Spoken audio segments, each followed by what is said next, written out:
কি দোষ ছিল আমার তৃষা আপু? কেন ভালোবাসলে না তুমি আমাকে? সৃষ্টিকর্তা যদি তোমার আর আমার মিলনটা লিখে দিতেন তবে কি খুব অন্যায় হতো? আমি তো তোমার দামি গাড়ি বা আভিজাত্য চাইনি, চেয়েছিলাম কেবল তোমার একটুখানি মায়া। অথচ তুমি আমাকে স্রেফ তোমার জুনিয়র ছাড়া আর কিছুই ভাবলে না। বিকেলে নির্জন মাঠে ঘাসের উপর বসে আবির আপন মনে কথাগুলো বলছিল। তার চোখের কোণ বেয়ে এক ফোঁটা অশ্রু গড়িয়ে পড়ছিল। হঠাৎ করে আবিরের কাঁধে কারোর হাতে শক্ত স্পর্শ পড়ল এবং গম্ভীর গলায় প্রশ্ন শুনে আবির একটু অপ্রস্তুত হয়ে গেল। সে সাথে সাথেই নিজের চোখের পানিটা আড়ালে মুছে নিয়ে একটা হালকা শুকনো হাসি দেওয়ার চেষ্টা করলো। রাফি ছিল আবিরের সেই বন্ধু যে তার জীবনের সব খারাপ পরিস্থিতিতে ছায়ার মতো পাশে থাকে। কি রে, কি এত গভীর চিন্তা ভাবনা করছিস? চোখ মুখ এমন লাল হয়ে আছে কেন তোর? আরে দোস্ত, তুই কখন এলি? খেয়ালই করিনি। বস এখানে। তুই আজকে আবারও কান্না করছিলি? তোকে কতবার বারণ করেছি তুই শুধু শুধু কান্না করবি না। তোর কান্না আমার সহ্য হয় না। তুই কেন বুঝিস না?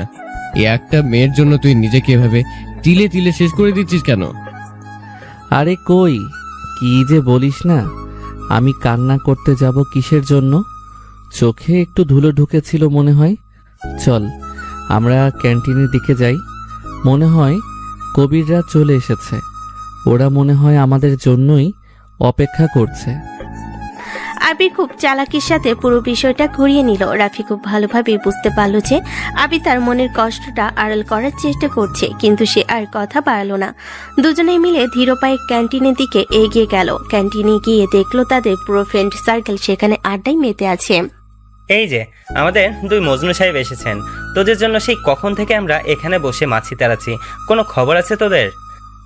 নাটক রাখ কবির, আগে বল কি অর্ডার দিয়েছিস? আমাদের আবির সাহেবের খুব খিদে পেয়েছে।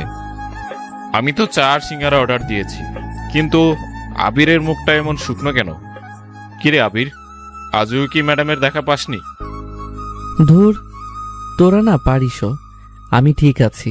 তোরা ট্যুর নিয়ে কি যেন বলছিলি না, সেটা বল। আবির সবার মাঝে পৌঁছেও কেমন যেন অন্যমনস্ক হয়েছিল। তার চোখ বারবার ক্যান্টিনের দরজার দিকে চলে যাচ্ছিল। বড়লোক বাবার মেয়ে তিশা। সবসময় আভিজাত্যের ঘেরা টোপে বন্দি থাকে সে, কিন্তু আবিরের মধ্যবিত্ত মনটা কোনোভাবে সেই বাধা মানতে চায় না। বন্ধুদের আড্ডায় হাসাহাসির শব্দ তখন আবিরের কানে ঝিঝি পোকা ডাকের মতো লাগছিল। সে শুধু অপেক্ষায় ছিল কখন তিশা সেই দামি গাড়িটা ক্যাম্পাসে ঢুকবে। দোস্ত দেখ তো, গেটের সামনে ওটা কার গাড়ি? ব্ল্যাক কালারের মার্সিডিজটা কি তৃষা আপুর? হ্যাঁ রে আবির, ওটাই ওনার গাড়ি। তুই তো দেখি ওনার গাড়ির চাকা দেখেও বলে দিতে পারিস কোনটা কার। নিজের মনটাকে একটু শক্ত করতো ভাই। দেখ ওরা সব একসাথে আসছে।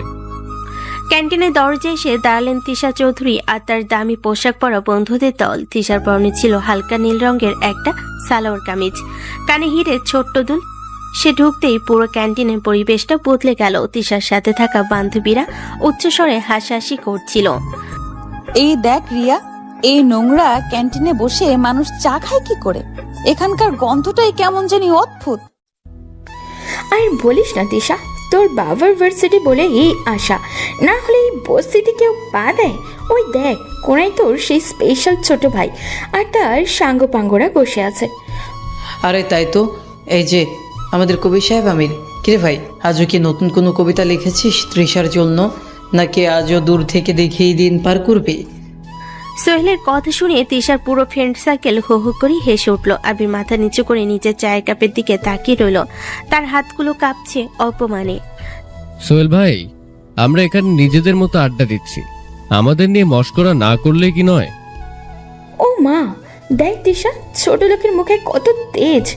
শোন, তোদের মতো সস্তা ছেলেদের কাজ হলো আমাদের মতো হাই প্রোফাইল মেয়েদের পেছনে ঘোরা আর আমাদের জুতো পালিশ করা। এর বেশি স্বপ্ন দেখিস না। আমি তো আপনাদের কাউকে কিছু বলিনি। আপনারা কেন আমাদের এভাবে কথা বলছেন? কারণ তোকে দেখলে আমাদের হাসি পায় আমির। একটা কথা মনে রাখবি, রাস্তার ধুলো কখনোই আকাশের চাঁদের নাগাল পায়নি। তৃষা হলো আমাদের লেভেলের, ওর একটা ড্রেসের যা দাম তোর বাবার পুরো মাসের বেতন দিয়েও সেটা কেনা সম্ভব না। সোহেল, বাদ দাও তো, কেন ফালতু লোকদের পেছনে সময় নষ্ট করছো? তিশা মুখে কথাটা তাচ্ছিলের বলল, তার ভেতরে একটা চিনচিনে ব্যথা হচ্ছিল। আবিরের ফ্যাকাশে হয়ে যাওয়া মুখটা দেখে তার খুব খারাপ লাগছিল, কিন্তু বন্ধুদের সামনে সে নিজের আভিজাত্য আর অহংকার বিসর্জন দিতে পারল না। তৃষা, তুই জানিস না এই আবির না কাল রাতে তোর প্রোফাইল পিকচার নিয়ে বসেছিল লাইব্রেরিতে। আমি নিজে দেখেছি, ওর ফোনের স্ক্রিনের দিকে তাকিয়ে কেমন হাঁ করে বসেছিল। সিরিয়াসলি? কিরে আবির, সাহস তো তোর কম না? আমাদের তৃষার ছবির দিকে তাকানোর যোগ্যতাও কি তোর আছে? আয় তো এদিকে আয়, আমাদের টেবিলটা একটু পরিষ্কার করে দিয়ে যা, তাহলে তোকে 10 টাকার টিপস দিব। অনেক হয়েছে সোহেল ভাই, মুখ সামলে কথা বলুন। আবির আমাদের বন্ধু, ওকে অপমান করার অধিকার আপনাদের কেউ দেয়নি। ওরে বাবা, বন্ধুকে বাঁচাতে বাঘ চলে এসেছে। শোন রাফি, তোদের মতো ছেলেদের এই ভার্সিটিতে টিকে থাকাটাই অনেক বড় ব্যাপার। বেশি বাড়াবাড়ি করিস না, না হলে 1 সেকেন্ডে তোদের আইডি কার্ড ক্যান্সেল করে দিব। তৃষার বাবা চাইলেই তোরা কাল থেকে রাস্তায় ভিক্ষা করবি। আবির আর সহ্য করতে পারল না, সে চেয়ার ছেড়ে উঠে দাঁড়ালো। তার চোখগুলো কান্নায় আর অপমানে লাল হয়ে গেছে। তৃষা আপু, আপনিও কি এটাই মনে করেন? আপনিও কি চান আপনার বন্ধুরা আমাকে এভাবে ছোট করুক? আমি কি এতটাই নগণ্য আপনার কাছে? ওরা ওরকমই হবে। আবির, তুমি নিজেকে কেন বারবার ছোট করো? আমার ফ্রেন্ডরা যা বলছে সেটা তো মিথ্যে না।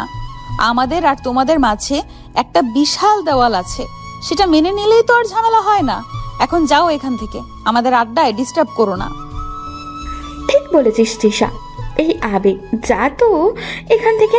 আমাদের অর্ডার চলে এসেছে, তোর মতো ফকিরের পাশে বসে লাঞ্চ করতে আমাদের রুচিতে বাঁধবে। শোনাবির, নেক্সট টাইম যদি তোকে তৃষার আশেপাশে দেখি, তবে তোর হাড় গোড়া আস্ত রাখবো না। তুই তোর লেভেলে থাকবি, বুঝলি? আবির আর এক মুহূর্ত সেখানে দাঁড়ালো না, সে দ্রুত পায়ে ক্যান্টিন থেকে বেরিয়ে গেল। রাফিও রাগে গজগজ করতে করতে আবিরের পিছু নিল। তিশা আর চোখে দেখলো আবির চলে যাচ্ছে। তার খুব ইচ্ছে করছিল সোহেল আর রিয়াকে থামিয়ে দিতে, কিন্তু আভিজাত্যের লড়াইয়ে সে আজ নীরব দর্শক হয়ে রইল। দেখলি তো দোস্ত, বড় লোকদের আসল রূপ। এরা মানুষ চেনে না, শুধু টাকা চেনে। আবিরকে এভাবে সবার সামনে অপমান করলো। তৃষা আপু একবারও প্রতিবাদ করলো না, উল্টো ও নিজের অপমান করলো। ছি। আবির দোস্ত দাঁড়াও, শোনো কথা শোনো। আর কি শুনবো রাফি? আমার যোগ্যতা নেই বলে ওরা আমাকে তুচ্ছ করে গেল, আর তৃষা আপু সেটা দাঁড়িয়ে দাঁড়িয়ে দেখল। ভালোবাসার এই প্রতিদান পাবো কখনো ভাবিনি। আজ থেকে আমি আর ওই তৃষা চৌধুরীকে ভালোবাসবো না। আমি প্রমাণ করে দেব যে মধ্যবিত্ত ঘরের ছেলেরাও অনেক কিছু করতে পারে। আবিরের এই কান্না ভেজা শপথ কি পারবে তিশার পাথরের মতো মনটাকে গলাতে, নাকি আভিজাত্যের দম্ভে সব শেষ হয়ে যাবে? ক্যান্টিনের ভেতরটা তখন বিষাক্ত হাসাহাসিতে ভরে উঠেছে। সোহেল আর রিয়ার প্রতিটি কথা বিষের তীরের মতো আবিরের বুকে বিঁধছিল। আবির মাথা নিচু করে নিজের অপমানের প্রহর গুনছিল। ঠিক সেই সময় তিশা আবিরের দিকে তাকিয়েছিল। উপর থেকে তাকে পাষাণ মনে হলো। তার মনের ভেতর তখন অন্য এক লড়াই চলছিল। তুমি কেন এমন করো আবির? কেন বারবার আমার সামনে এসে দাঁড়াও? তুমি জানো না আমি তোমাকে বাঁচাতে পারি না? কেন বোঝো না যে আমাদের পথ আলাদা? তুমি যেটা অসম্ভব সেটা নিয়ে কেন এত কষ্ট পাও? কেন এত অপমান সহ্য করো? চলে যাও আবির, প্লিজ চলে যাও। তোমাকে এভাবে ছোট হতে দেখলে আমার কলিজাটা ছিঁড়ে যাচ্ছে। কিন্তু আমি যে বড় নিরুপায়। আমার এই আভিজাত্য আসলে একটা শৃঙ্খল যা আমার কণ্ঠ রোধ করে রেখেছে। কিরে আবির, চুপ করে আছিস কেন? একটা জবাব তো দিবি, নাকি তৃষার রূপ দেখে জবান বন্ধ হয়ে গেছে? শোন, তোদের মতো ছেলেদের এই ভার্সিটিতে পড়াটাই ফুল। তোদের তো উচিত কোনো ছোটখাটো কাজ করা। আর বলিস না সোহেল, এরা তো আবার নিজেদের বড় কিছু ভাবে। এই যে আবির, তুই কি ভাবিস তৃষা তোর দিকে ফিরেও তাকাবে? ও তোর মতো কয়েকশো ছেলেকে ওর বাড়ির গেটের দারোয়ান হিসাবে রাখতে পারে। তিশা শক্ত হয়ে বসেছিল, তার দুহাতে টেবিলের নিচে মুষ্টিবদ্ধ হয়ে কাঁপছে। তার খুব ইচ্ছে করছে চিৎকার করে সোহেলকে থামিয়ে দিতে, রিয়ার গালে একটা চড় বসাতে, কিন্তু সে পারছে না। তার সামনে এক অদৃশ্য প্রতিবন্ধকতা, এক নির্মম সামাজিক আর পারিবারিক দায়বদ্ধতা যা তাকে পাথর বানিয়ে রেখেছে। ঠিক এই সময় তিশার ব্যাগ থেকে ফোনের নোটিফিকেশন টোন বেজে উঠল। তিশা যান্ত্রিকভাবে ফোনটা হাতে নিল। স্ক্রিনে একটা মেসেজ ভেসে উঠছে। বেশি আবেগ দেখানোর চেষ্টা করো না তৃষা। মনে রেখো, তোমার প্রতিটা পদক্ষেপ নজরে রাখা হচ্ছে। ওই ছেলেটার ওপর মায়া দেখালে তার পরিণাম ওর জন্যই খারাপ হবে। মেসেজটা দেখার সাথে সাথে তিশার মুখটা ফ্যাকাশে হয়ে গেল। এক মুহূর্তের জন্য তার মনে হলো নিঃশ্বাস বন্ধ হয়ে আসছে।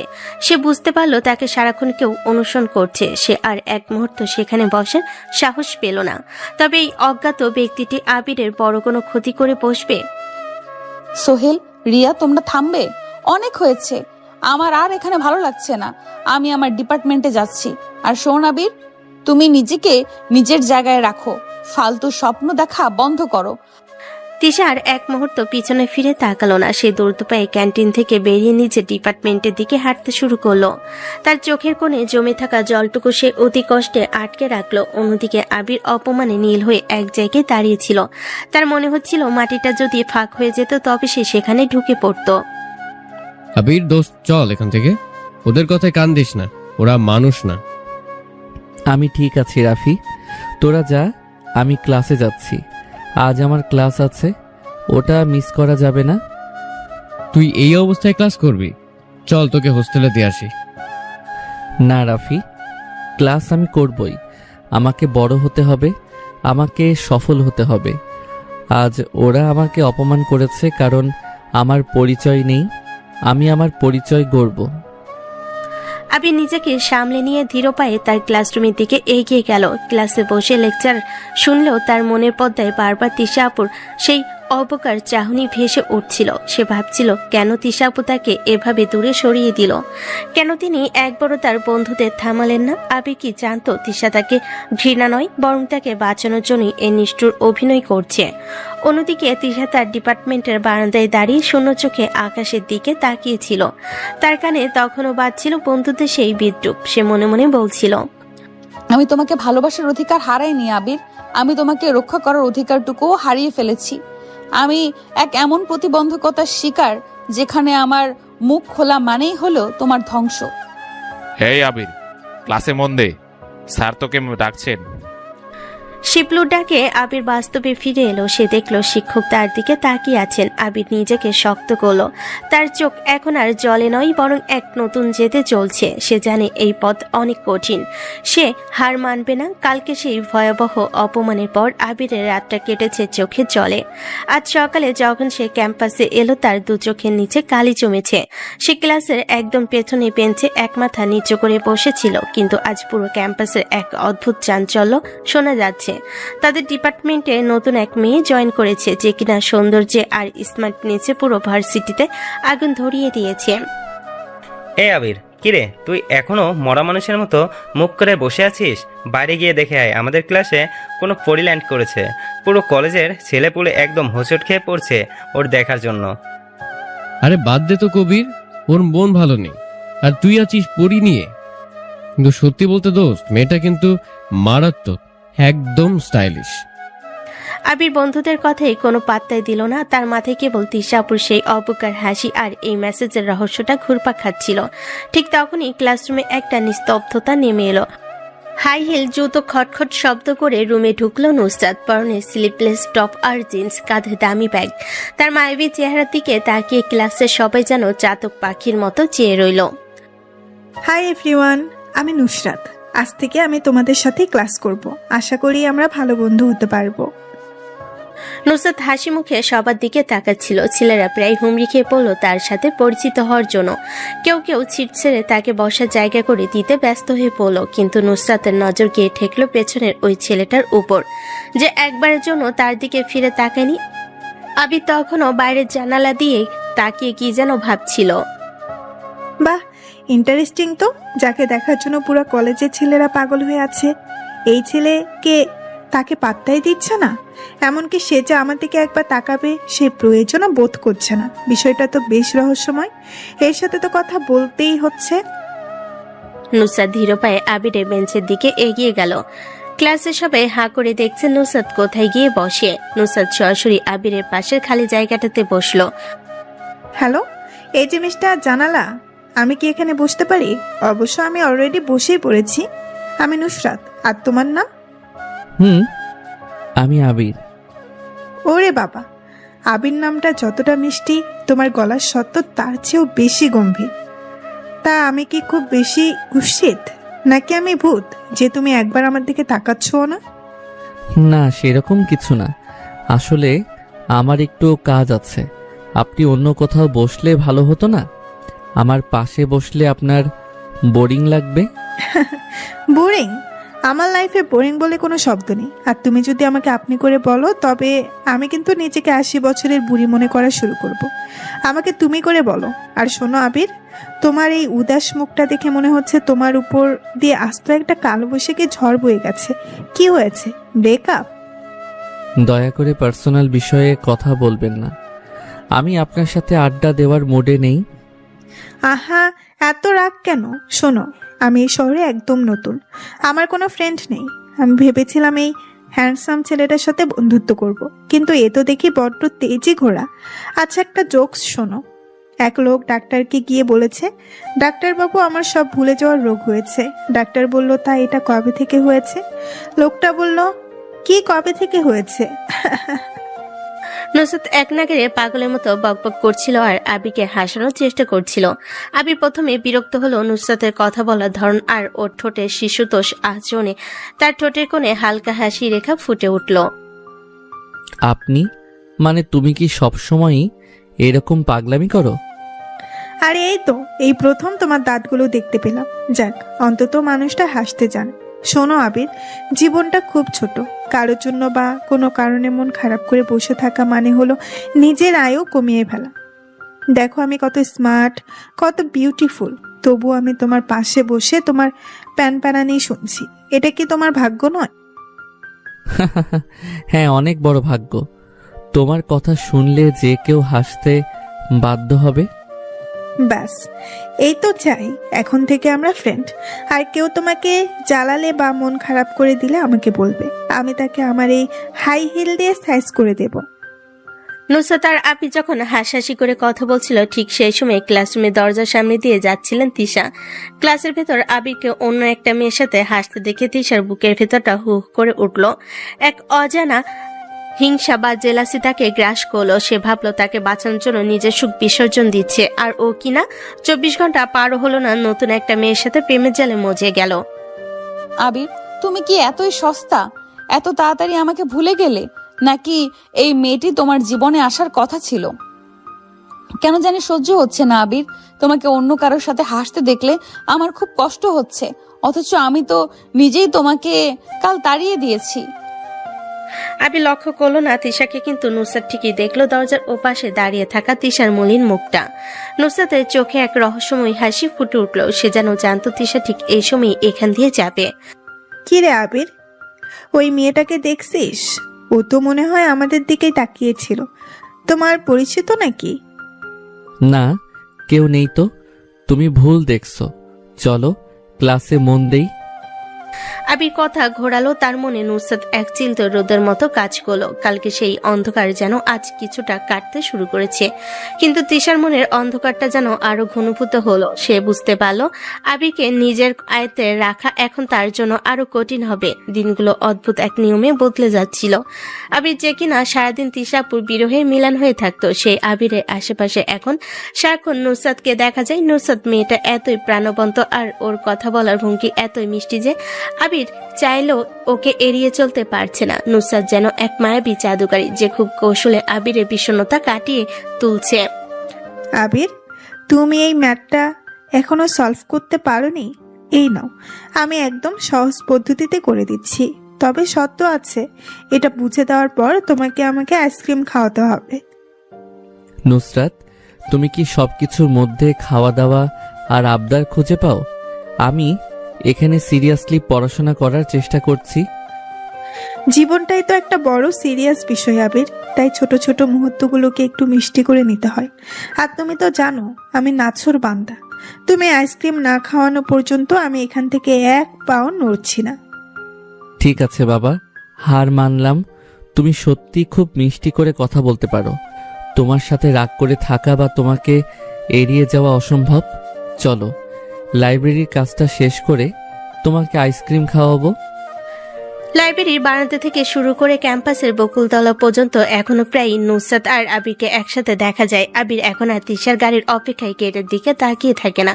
এখন সে ব্যস্ত থাকে নুসরাতের পাগলামি সামলাতে। আর এই দৃশ্যগুলো দিনের পর দিন দূর থেকে লক্ষ্য করছে তিশা। প্রথমে তিশা ভেবেছিল এটা সাময়িক, আবির হয়তো তাকে হারানোর কষ্ট ভোলার জন্য এই মেয়েটার সঙ্গ নিচ্ছে। কিন্তু যত দিন যাচ্ছে তিশার বুকের ভেতরটা এক অজানা যন্ত্রণায় দগ্ধ হচ্ছে। তিশা মনে মনে বলছে, আবির কি সত্যিই বদলে গেল?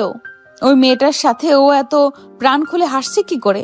আমি কি তবে ওর জীবনে এখন কেবল এক অতীত স্মৃতি? কেন জানি সহ্য হচ্ছে না। আবির আমার দিকে একবারও ফিরে তাকাচ্ছে না কেন? আমি তো ওকে বাঁচাতে চেয়েছিলাম, কিন্তু ও তো দেখি অন্যের বাহুবন্দী হতে ব্যস্ত। তিশার এই অস্থিরতা আর দীর্ঘক্ষণ আবিরের দিকে এক দৃষ্টিতে তাকিয়ে থাকাটা রাফির চোখ এড়ালো না। রাফি খুব ভালো করে জানে আবিরের মনে এখনো তিশার জন্য ভালোবাসা আছে, কিন্তু তিশাকে তার ভুল বোঝানোর জন্য এবং তার মনে জেদ তৈরি করার জন্য রাফি একটা পরিকল্পনা করলো। সে দেখলো তিশা করিডোরে দাঁড়িয়ে তাদের দিকেই তাকিয়ে আছে। কবির, দেখছিস আবির আর নুসরাতকে কেমন মানিয়েছে? আমার তো মনে হয় ভার্সিটির বেস্ট কাপল এখন ওরাই। নুসরাত মেয়েটা যেমন সুন্দরী, তেমনি ওর মন আবিরের মতো একটা ভাঙা মনকেও ও যেভাবে জোড়া লাগিয়েছে তা সত্যিই প্রশংসনীয়। একদম ঠিক বলেছিস রাফি। আমার তো মনে হয় আবির এখন তিশা আপুর কথা ভুলেই গেছে। নুসরাত ওকে এতটাই আগলে রেখেছে যে আবির এখন আগের চেয়ে অনেক বেশি খুশি। আরে শুধু খুশি না রে কবির, আমি তো শুনলাম আবির আর নুসরাত নাকি সামনের উইকেন্ডে মুভি দেখতে যাবে। নুসরাত তো আবিরকে ছাড়া কিচ্ছুই বোঝে না। আবিরও এখন বলছে নুসরাতের মতো মিষ্টি মেয়ে ওর জীবনে আগে আসেনি। তৃষা আপুর মতো অহংকারী আর পাথরের চেয়ে নুসরাত অনেক বেশি মায়াবী। রাফির কথাগুলো তীরের মতো তিশার কানে গিয়ে বিঁধল। তিশা নিজের অজান্তে তার হাতের ফাইলটা শক্ত করে চেপে ধরল। তার ফর্সা মুখটা অপমানে আর হিংসে লাল হয়ে উঠেছে। সে কিছু বলতে চাইল, কিন্তু তার আভিজাত্য তাকে বাধা দিল। সে তীব্র এক চাহনি দিয়ে রাফির দিকে তাকালো। আরে তৃষা আপু যে, আপনি এখানে দাঁড়িয়ে আমাদের কথা শুনছেন নাকি? হ্যাঁ, না মানে আপনি তো আবার আবিরকে সস্তা মনে করেন, তাই ওর নতুন সম্পর্কের কথা শুনে হয়তো আপনার হাসি পাচ্ছে, তাই না? রাফি, নিজের লিমিট ক্রস করো না। আবির কার সাথে ঘুরছে বা কার সাথে প্রেম করছে তাতে আমার কিছু যায় আসে না। আমি শুধু অবাক হচ্ছি যে মানুষের রুচি এত দ্রুত কিভাবে বদলে যায়। রুচি বদলাবে না কেন আপু? যেখানে মানুষ কেবল অবহেলা আর অপমান পায়, সেখানে কেউ মায়া নিয়ে দাঁড়ালে মন তো সেদিকেই টানবে। নুসরাত তো আর আপনার মতো আভিজাত্যের দম্ভ দেখায় না। ও আবিরকে পাগলের মতো ভালোবাসে। মনে হচ্ছে খুব শীঘ্রই আমরা একটা খুশির খবর পাবো। তিশার এক মুহূর্ত সেখানে দাঁড়ালো না। সে কটকট করে নিজের জুতো শব্দ করে সেখান থেকে হেঁটে চলে গেল। তার হাঁটার ধরন আর চোখের আগুনে ঝিলিক দেখে রাফি মুচকি হাসলো। সে বুঝতে পারছে তিশার মনের ভেতর এখন দাবানল চলছে। ইয়েস, আমি সাকসেস। তৃষা আপু, আমি যতই আভিজাত্যের মুখোশ পরে থাকুন না কেন, হিংসে আপনাকে শেষ করে দিচ্ছে। আবিরকে হারানোর ভয় এখন আপনার রক্তে মিশে গেছে। এবার দেখা যাক এই আগুনের আঁচ আপনাকে কত দূর নিয়ে যায়। ক্লাসের ভেতর তখন নুসরাত আবিরের হাত ধরে কি একটা বিষয় নিয়ে হাসাহাসি করছিল। আবির নুসরাতের একটা কৌতুক শুনে শব্দ করে হেসে উঠল। সেই হাসির শব্দ করিডোর দিয়ে যাওয়ার সময় তিশার কানে গেল।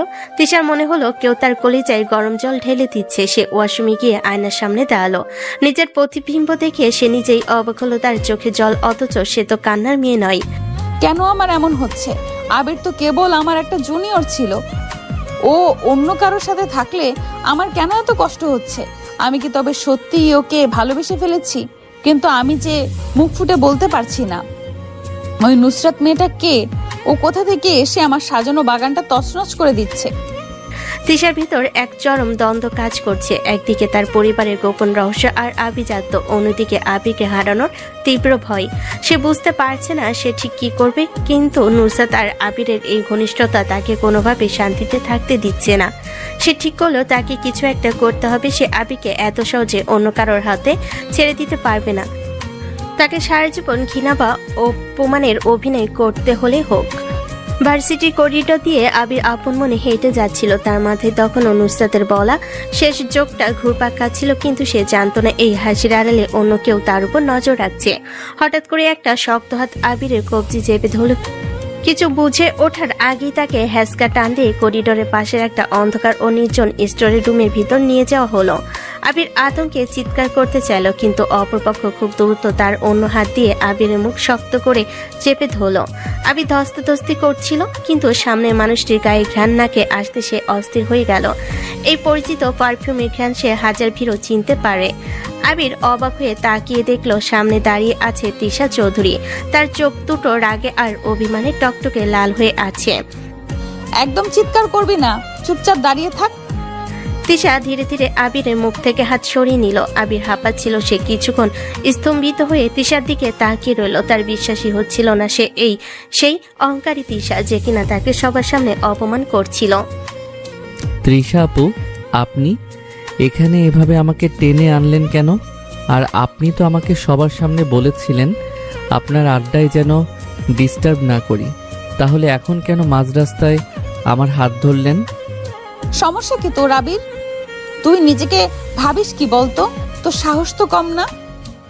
আমার সমস্যা মানে? আমার তো কোনো সমস্যা নেই, আমি তো আমার মতো চলছি। আপনি তো চেয়েছিলেন আমি যেন আপনার চোখের সামনে থেকে দূরে থাকি, আমি তো সেটাই করছি। ওই নুসরাত নামের মেয়েটার সঙ্গে তুই এত ঢলাঢলি করিস কিসের জন্য? সারা ক্যাম্পাস তোদের আদিক খেতে দেখে হাসাহাসি করছে। তুই কি চাস আমি পাগল হয়ে যাই? সারাক্ষণ ওর সাথে লেগে থাকিস কেন? লাইব্রেরি, ক্যান্টিন, এমনকি করিডোরেও তোদের দুজনকে একসাথে দেখা যায়। এত কথা কিসের জন্য ওর সাথে? তাতে আপনার কি তৃষা আপু? আপনার তো কিছু যায় আসে না। আপনি তো বড়লোক বাবার মেয়ে, আপনার স্ট্যাটাস আলাদা।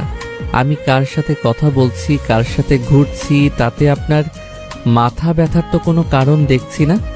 আমি তো স্রেফ আপনার এক নগণ্য জুনিয়র, তাই না? আবিরের মুখে এই উদাসীন কথা শুনে তিশা নিজেকে সামলাতে পারল না। সে সজোরে আবিরের গলা চেপে ধরল এবং তাকে দেওয়ালের সাথে ধাক্কা দিয়ে চেপে ধরল। তিশার নিঃশ্বাস আবিরের মুখে আশ্রে পড়ছিল। রাগে তিশার সারা শরীর কাঁপছিল।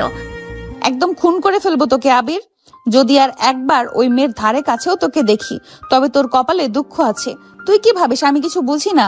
তুই জানিস না তোকে অন্য কারোর সাথে দেখলে আমার বুকের ভেতরটা বিষে নীল হয়ে যায়? তুই আমাকে এত বড় শাস্তি দিচ্ছিস কেন? কি করছেন কি আপনি তৃষা আপু? আপনি কি বুঝতে পারছেন আপনি কার গলা চেপে ধরেছেন? আপনি তো আমাকে পর করে দিয়েছেন, এখন কেন এই অধিকার ফলাচ্ছেন? আপনি তো আমাকে ঘৃণা করেন। তুই ভুলে যাস না আবির, তুই কিন্তু আমার বিবাহিত স্বামী। আইনত আর সামাজিকভাবে তুই আমার অর্ধাঙ্গিনী না হলেও নিভৃতে আমরা একই সুতোয় বাঁধা।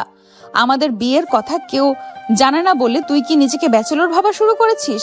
তুই আমার স্বামী হয়ে অন্য মেয়ের সাথে এত ঘন্টা ধরে কেন আদিক্ষেতা করছিস? নিজের লিমিটের মধ্যে থাকবি। কোনো মেয়ের সাথে আর যেন তোকে না দেখি। আচ্ছা, আমি আপনার বিবাহিত স্বামী? বাহ, তাহলে এতদিন পর আপনার সেটা মনে পড়ল। কই, আপনি তো কখনো আমাকে নিজের উপর এতটুকু অধিকার ফলাতে দেন না। সবার সামনে আমাকে ছোট করেন, অপমান করেন, আমাকে নিজের পরিচয় দেওয়ার সুযোগটুকুও দেন না। আজ কেন স্বামী হিসেবে এই অধিকার দেখাচ্ছেন? কেন আমাকে সবার সামনে নিজের বলে স্বীকার করতে পারেন না? আবিরের এই ধারালো প্রশ্নগুলো তিশার মনে সব জেদ এক মুহূর্তে ধুলোয় মিশিয়ে দিল। তিশার হাতের বাঁধন আলগা হয়ে এলো। সে ধীরে ধীরে আবিরের কলা ছেড়ে দিয়ে পিছিয়ে গেল আর দু চোখ বেয়ে অশ্রু গড়িয়ে পড়ল। তিশা জানালার ওপাশে তাকিয়ে উদাস হয়ে গেল। তার কণ্ঠস্বর এখন আর রাগী নয়, বরং প্রচন্ড ইমোশনাল আর করুণ শোনালো। তুই যদি বুঝতে পারতি আবির আমার সিচুয়েশনটা ঠিক কি, তবে তুই আজ আমাকে এইভাবে দোষারোপ করতে পারতি না। তুই জানিস না আমি কোন আগুনের উপর দিয়ে হাঁটছি। আমাদের এই বিয়েটা যদি জানাজানি হয়, তবে তোর উপর কি পরিমাণ বিপদ নেমে আসবে সেটা কি তুই কল্পনাও করতে পারিস? তোকে বাঁচানোর জন্যই আমি এই নিষ্ঠুরতার অভিনয় করি, কিন্তু তুই সেটা না বুঝে অন্য মেয়ের হাত ধরে আমার বুকটা ভেঙে দিচ্ছিস। আপনার সিচুয়েশন মানে? আপনি কিসের কথা বলছেন তৃষা? কে আপনার ক্ষতি করবে? আর কে আপনার উপর নজর রাখছে আমাকে খুলে বলুন। আমরা তো দুজন মিলে সব সমাধান করতে পারি। যা বলছি তাই করবি, বেশি প্রশ্ন করবি না। কোনো মেয়ের সঙ্গে আর মেলামেশা করবি না, বিশেষ করে ওই নুসরাতের সঙ্গে। এটা আমার একদম ভালো লাগছে না। যদি আবার দেখি তোকে ওর সাথে হাসাহাসি করতে, তবে আমি সত্যিই বলছি আমি নিজেকে শেষ করে দিব। আমি সহ্য করতে পারছি না আবির, আমি একদম পারছি না। আপনি যতই মুখে মুখে আমাকে অবহেলা করুন না কেন তৃষা, আজ আপনার এই সুপ্ত অধিকার বোধ আমাকে একটা কথা বুঝিয়ে দিয়েছে। আপনার মনে এখনো আমার জন্য অগাধ ভালোবাসা আছে। ভালোবাসা না থাকলে আপনি আজ এভাবে আমার উপর চড়াও হতেন না। আপনি আমাকে এখনো নিজের মানুষ ভাবেন বলেই আজ আপনার হিংসে হচ্ছে। আবির মুচকি একটা হাসি দিল। সে বুঝতে পারল তিশার এই নিষ্ঠুরতা আসলে এক বিশাল পাহাড় সম ভালোবাসার বহিঃপ্রকাশ। তিশা আবিরের সেই হাসি দেখে আরো অপ্রস্তুত হয়ে গেল। সে নিজের ব্যাগটা গুছিয়ে নিয়ে আবিরকে শেষবারের মতো এক ধমক দিল। হাসবি না একদম। আমি যেটা বলেছি সেটা মাথায় রাখবি। আমি এখন যাচ্ছি, আর খবরদার স্টোর রুম থেকে বেরোনোর সময় দেখে বেরোবি, যেন কেউ তোকে না দেখে। তোর উপর আমার নজর থাকবে আবির, মনে রাখিস তুই শুধু আমার। তিশা দ্রুত পায়ে স্টোর রুম থেকে বেরিয়ে গেল। তার যাওয়ার পথে ছড়িয়ে রইল এক অদ্ভুত রহস্য আর অনেকগুলো অনুচ্চারিত সত্য। আবির সেখানে দাঁড়িয়ে রইল। তার মনের ভেতর এখন আর কোনো কষ্ট নেই, বরং এক অদ্ভুত প্রশান্তি। নুসরাতের সাথে তার মেলামেশাটা যে তিশার মনে এখন ঝড় তুলবে, সেটি সে কল্পনা করেনি। আবির বুঝতে পারল তিশাকে পাওয়ার লড়াইটা এখন কেবল শুরু হয়েছে। তিশার সেই গোপন প্রতিবন্ধকতা বা রহস্যটা যাই হোক না কেন, আবির এখন সেটা খুঁজে বের করতে মরিয়া। সে মনে মনে ভাবল, তৃষা, তুমি যতবার আমায় দূরে ঠেলে দেবে আমি ততবার তোমার ভালোবাসার টানে তোমার কাছেই ফিরে আসব। স্টোর রুম থেকে বেরোনোর পর আবিরের মনে হচ্ছিল সে যেন এক অন্য জগতে বাস করছে। তার মুখে লেগে থাকা হাসিটা কিছুতেই লুকানো যাচ্ছিল না। ক্লাসে ফেরার পর বারান্দার জানালার বাইরে তাকাচ্ছিল নুসরাত আর তার অন্য বন্ধুরা আবিরের এই হঠাৎ পরিবর্তন লক্ষ্য করে অবাক হয়ে যাচ্ছিল। আবির, তোমার কি হয়েছে বলো তো? গত 10 মিনিট ধরে তুমি ডায়েরির পাতায় শুধু হিজিবিজি কাটছিস আর একা একা হাসছিস। কোনো লটারি পেয়েছিস নাকি? আরে না, লটারি পাবো কেন? এমনি মনটা খুব ভালো লাগছে। আকাশটা আজ অনেক বেশি নীল, তাই না নুসরাত? আকাশ নীল না চাই, তুমি কি আমাকে দেখে ওইসব বলছো? যেভাবে তাকিয়ে আছিস আমার তো বেশ লজ্জা লাগছে। এই দেখ কবির, আমাদের মজনু সাহেবের ডাল মে কুছ কালা হে। নুসরাত লজ্জা পাচ্ছে আর আবির মিটিমিটি হাসছে। দোস্ত, সত্যি করে বলতো, কফি শপে যাওয়ার আগেই কি কোনো প্রোগ্রেস হয়ে গেল? আরে হবেই তো। নুসরাতের মতো এমন সুইট মেয়ে পাশে থাকলে কার না মন ভালো হয়। কিরে আবির, মিষ্টি কবে খাওয়াচ্ছিস আমাদের? তোরা না পারিসও, যা ভাবছিস তেমন কিছুই না। আমি জাস্ট একটু শান্তিতে আছি, এই আর কি। কথা বাড়াস না তো। স্যার চলে আসবেন এখন। ক্লাস শেষ হওয়ার পর রাফি আর কবির আবিরকে একরকম জোর করে লাইব্রেরির পেছনে নির্জন জায়গায় নিয়ে গেল। তাদের চোখে মুখে অনেক প্রশ্ন জমা হয়েছিল। শোন মামা, লুকানোর চেষ্টা করিস না, আমাদের কাছে সব সত্যি বল। নুসরাত কেন ভাবে লজ্জা পাচ্ছিল, আর তুই কেন অত হাসছিলি? তুই কি আবার নুসরাতের প্রেমে পড়লি নাকি? ছি ছি, কি বলিস তোরা এসব? তোরা কি ভুলে যাচ্ছিস আমি অলরেডি বিবাহিত? নুসরাত আমার খুব ভালো বন্ধু, এর বাইরে কিছু না। ওর সাথে প্রেম করার প্রশ্নই আসে না। তাহলে নুসরাত ওভাবে লজ্জা পাচ্ছিল কেন? আর তুই কেন সারা ক্লাসে আনমনে হয়েছিলি? আগে বল, কি হয়েছে? তোর চেহারায় তো আজ বসন্তের হাওয়া বইছে। আসলে আজ তৃষা আপু আমাকে ওই স্টোর রুমে টেনে নিয়ে গিয়েছিলেন। কি বললি? তৃষা আপু তোকে টেনে নিয়ে গেছেন কেন? মারধর করার জন্য নাকি আবার অপমান করতে? চুপ চুপ, আস্তে কথা বল রাফি, কেউ শুনে ফেলবে। না রে, অপমান না।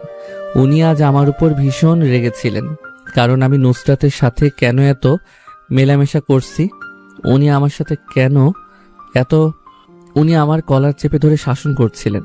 এমনকি উনি আজ আমাকে ওনার বিবাহিত স্বামী হিসেবে অধিকার ফলিয়েছেন।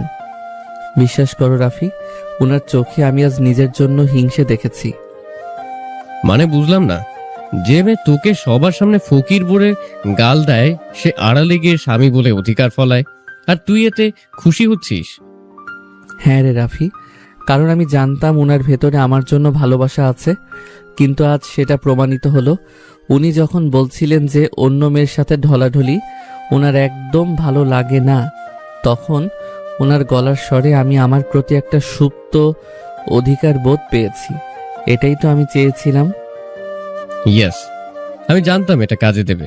মামা, আমার বুদ্ধিটা একদম ঠিক জায়গায় লেগেছে। তবে শোন, এখন একটু থামা চলবে না, আরো একটু মশলা দিতে হবে।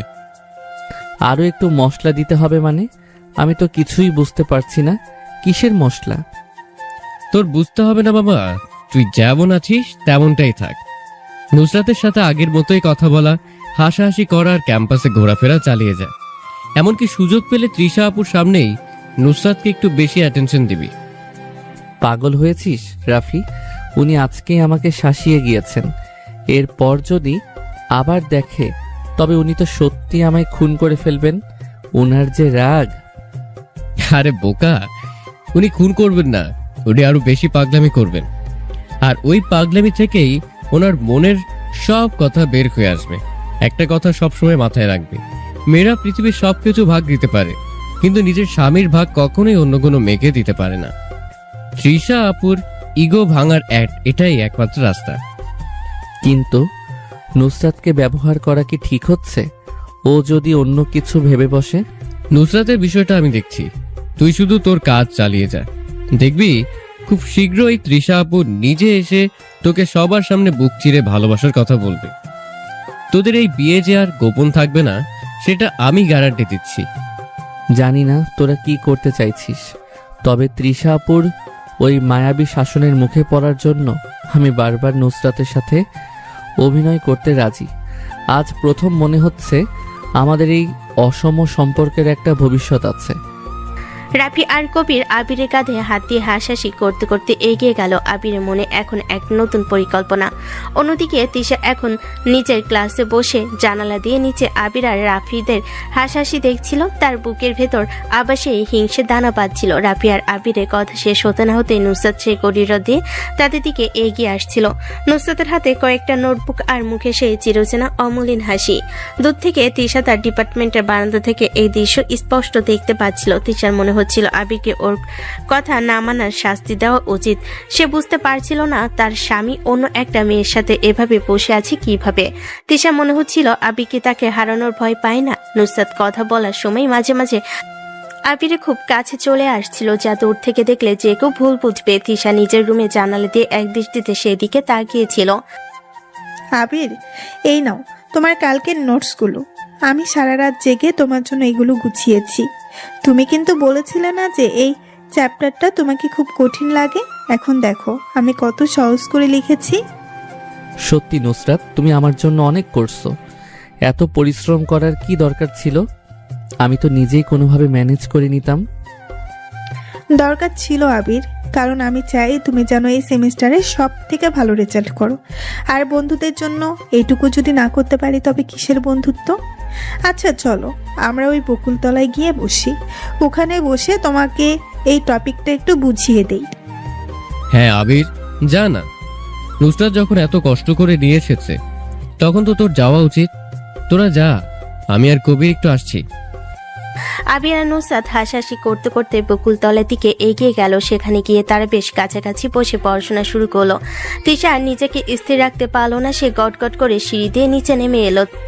তার পায়ে হিলের শব্দে পুরো করিডোর কেঁপে উঠছিল। সে সোজা বকুলতলার দিকে যাচ্ছিল, কিন্তু মাঝপথে রাফি তার পথ আগলে দাঁড়ালো। আরে তৃষা আপু যে, আপনি এদিকে কোথায় যাচ্ছেন? আপনি না বললেন আবিরের বিষয়ে আপনার কোনো আগ্রহ নেই, তাহলে এখন আবার ওদের ডিস্টার্ব করতে যাচ্ছেন কেন? দেখুন না ওরা কত সুন্দর সময় কাটাচ্ছে। রাফি, আমার রাস্তা থেকে সরে দাঁড়াও। আমার কার সাথে কি কথা আছে সেটা তোমাকে বলতে আমি বাধ্য নই। আর তুমি কি মনে করো আমি কিছুই বুঝি না? তোমরা মিলে আবিরকে গোল্লায় নিয়ে যাচ্ছ। আমরা গোল্লায় নিয়ে যাচ্ছি না আপু, আবির তো এখন জীবনে প্রথমবার একটু খুশি হতে শিখেছে। নুসরাত ওকে এতটাই ভালোবাসে যে আবির এখন আগের সেই বিষণ্ণতা ভুলে গেছে। আপনি তো চেয়েছিলেন আবির যেন আপনার থেকে দূরে থাকে, তো এখন দূরে আছে বলেই তো আপনার খুশি হওয়ার কথা। আমি ওর ভালো মন্দ দেখার জন্য আছি রাফি, আমাকে শেখাতে এসো না। আমি জানি ওই মেয়েটা আবিরের জন্য ঠিক নয়। আবিরকে আমি ছাড়া অন্য কেউ চিনতে পারবে না। চেনার অধিকার তো আপনি নিজেই হারিয়েছেন আপু। যেদিন সবার সামনে ওকে ছোট লোক বলে অপমান করেছিলেন, সেদিনই তো আপনি আপনার অধিকার শেষ করে দিয়েছেন। এখন নুসরাত যদি ওর পাশে দাঁড়ায়, তবে আপনার জ্বলার তো কোনো কারণ দেখছি না। নাকি আপনার মনে এখনো আবিরের জন্য মায়া কাজ করছে? তিশা রাফির কথায় কোনো উত্তর দিল না। সে রাফিকে পাশ কাটিয়ে একদম নুসরাত আর আবিরের টেবিলের সামনে গিয়ে দাঁড়ালো। আবির নুসরাতের কথা শুনছিল, হঠাৎ সামনে তিশাকে দেখে সে থমকে গেল। তিশার মনে তখন তীব্র হিংসে আর জেদ কাজ করছিল। আবির, তোমার সাথে আমার জরুরি কথা আছে, এক্ষুনি আমার সাথে চলো।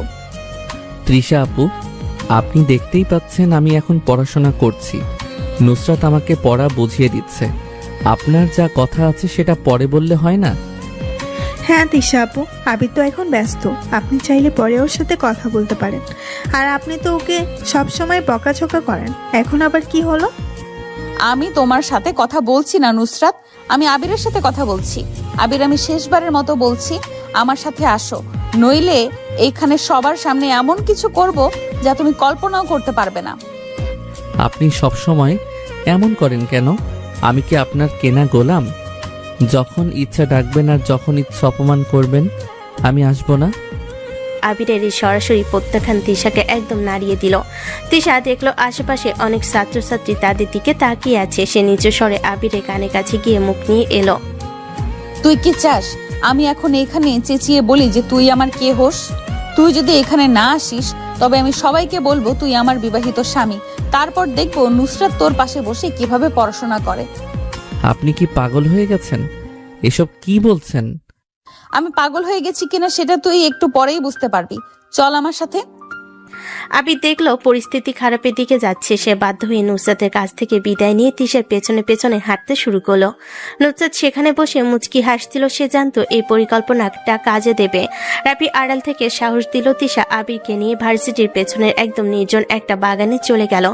সেখানে গিয়ে তিশা কান্নায় ভেঙে পড়ল। তোর সাহস তো কম না আবির, আমি বারণ করার পরও তুই ওই নুসরাতের সাথে বসে হাসাহাসি করছিলি। আমার কথা কি তোর কাছে কোনো দাম নেই? দাম তো আপনি নিজেই কমিয়ে দিয়েছেন। আপনি যখন আমাকে সবার সামনে অপমান করেন তখন কি আমার দাম থাকে? আজ কেন আপনি নুসরাতকে দেখে এত জেলাস ফিল করছেন? আমি জেলাস নই আবির, আমি বিরক্ত। আমি চাই না আমার জিনিসে অন্য কেউ হাত দিক। তুই আমার এটা সব সময় মাথায় রাখবি। বিয়েটা লুকিয়ে রেখেছি বলে তুই কি নিজেকে মুক্ত ভাবিস? তাহলে স্বীকার করুন যে আপনি আমাকে ভালোবাসেন। সবার সামনে দাঁড়িয়ে বলুন যে আবির আপনার স্বামী। কেন পারেন না? কেন ওই অদৃশ্য রহস্যের দোহাই দিয়ে আমাকে দূরে সরিয়ে রাখেন? সময় আসুক আবির, আমি সব বলবো, কিন্তু এখন না। তোকে শুধু এইটুকু বলতে পারি, আমি তোকে হারানোর ভয়েই আজ এই নিষ্ঠুরতা করছি। তুই যদি নুসরাতের দিকে আর একবার তাকাস তবে আমি নিজেকে শেষ করে ফেলবো। এটাই আমার শেষ কথা। তিশা এই কথাগুলো বলে মাথা নিচু করে রইল। আবির দেখলো তিশার আভিজাত্যের দেওয়ালটা আজ পুরোপুরি ভেঙে গেছে। সে বুঝতে পারলো তিশা আসলে অনেক বড় কোনো মানসিক চাপের মধ্যে আছে। আবির আলতো করে তিশার হাতটা ধরল। তিশা এবার আর হাতটা সরিয়ে নিল না, বরং আবিরের কাঁধে তার মাথা রেখে নীরবে সময় কাটাতে লাগলো। নির্জন বাগানের এক কোণে তখন অদ্ভুত এক নিস্তব্ধতা বিরাজ করছিল। তিশার চোখের জল থাকলেও সেই জলের আড়ালে ছিল এক তীব্র আগ্নেয়গিরি। আবির তিশার হাত ধরে থাকলো। তার মনে আজ এক নতুন জেদ চেপে বসেছিল। সে বুঝতে পারছিল আজ যদি সে চরম কোনো সিদ্ধান্ত না নেয় তবে তিশা সারা জীবন তাকে এভাবে আড়ালে রেখে অবহেলা করবে। আবির ধীরে ধীরে তিশার হাতটা ছেড়ে দিয়ে কয়েক কদম পিছিয়ে গেল। তৃষা আপু, আপনার এই লুকোচুরি আর আমার সহ্য হচ্ছে না। আপনি সব সময় বলেন আমি আপনার, অথচ সবার সামনে আপনি আমাকে ধুলোর মতো ঝেড়ে ফেলেন। আমি নুসরাতের সাথে মেলামেশা করব না কেন? সে আমাকে সম্মান দেয়, মায়া দেয়। আপনি যদি আমাকে সবার সামনে নিজের বলে স্বীকার করতে না পারেন তবে আমিও নুসরাতকে কখনো ভুলব না। তুই কি আমাকে চ্যালেঞ্জ করছিস আবির? তোকে আমি 1000 বার বলছি যে তুই শুধু আমার, ওই নুসরাত আমাদের মাঝে আসার কে? আমি বিবাহিত সেটা ও জানে না। আমি ওকে সত্যিটা বলতে পারছি না আপনার কারণে। ও যদি আমার প্রতি দুর্বল হয়ে যায় তবে তার দায় আপনার। কারণ আপনি আমাকে একা করে দিয়েছেন। আমি ওর সাথেই থাকবো যতক্ষণ না আপনি আমাকে সবার সামনে নিজের স্বামী বলে পরিচয় দিচ্ছেন। আবিরের এই চ্যালেঞ্জিং কথাগুলো শুনে তৃষার মাথার ভেতর যেন রক্ত চড়ে গেল, তার হিতাহিত জ্ঞান হারিয়ে গেল। সে ক্ষিপ্ত বাঘিনীর মতো এগিয়ে এসে আবিরের কলার টেনে ধরল এবং তাকে পেছনে একটা বড় গাছের গুড়ির সাথে সজোরে ধাক্কা দিয়ে চেপে ধরল। তৃষার হাতের নখগুলো আবিরের বুকের শার্ট ভেদ করে চামড়ায় পৌঁছে যাচ্ছিল। আবির যন্ত্রণায় কুকিয়ে উঠল, কিন্তু তৃষা আজ থামার পাত্রী নয়। তুই নুসরাতের হবি? তুই অন্য কারোর দিকে তাকাবি? আমি বেঁচে থাকতে সেটা হতে দেব না আবির। তুই শুধু আমার, কেবলই আমার। আবিরের বুকের ব্যথায় চোখ মুখ কুচকে আসছিল। ঠিক সেই মুহূর্তে তৃষা যেন হিতাহিত জ্ঞান হারিয়ে ফেল। সে নিজের অধিকারের চূড়ান্ত প্রমাণ দিতে আবিরের ঠোঁট নিজের ঠোঁট দিয়ে শক্ত করে চেপে ধরল। আবির প্রথমে প্রচন্ড অবাক হয়ে গিয়েছিল, তার হাত পা যেন জমে পাথর হয়ে গেল। সে ভাবতে পারেনি এই দাপুটে এবং আভিজাত্যে ঘেরা মেয়েটি এভাবে তাকে ভালোবেসে আগলে ধরবে। তৃষার এই ভালোবাসার অত্যাচারে আবির প্রথমে কিংকর্তব্য বিমূঢ় হয়ে থাকলো। খুব দ্রুত তার শরীরে রক্ত দোলা দিয়ে উঠল। সে আর নিজেকে নিয়ন্ত্রণ করতে পারল না। আবিরের হাত দুটো তৃষার কোমর জড়িয়ে ধরল। তৃষা দীর্ঘদিনে জমে থাকা কান্না, হিংসে আর ভালোবাসা যেন এই একটি মুহূর্তের মধ্যে উপচে পড়ছিল। দুজনে নিঃশ্বাসে মিশে গেল।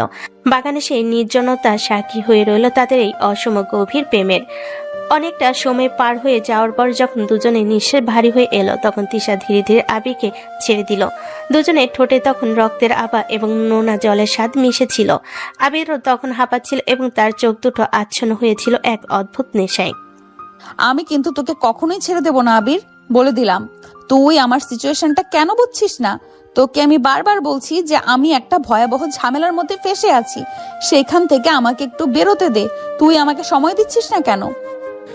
কিসের ঝামেলা তৃষা? আপনি কার ভয় পাচ্ছেন?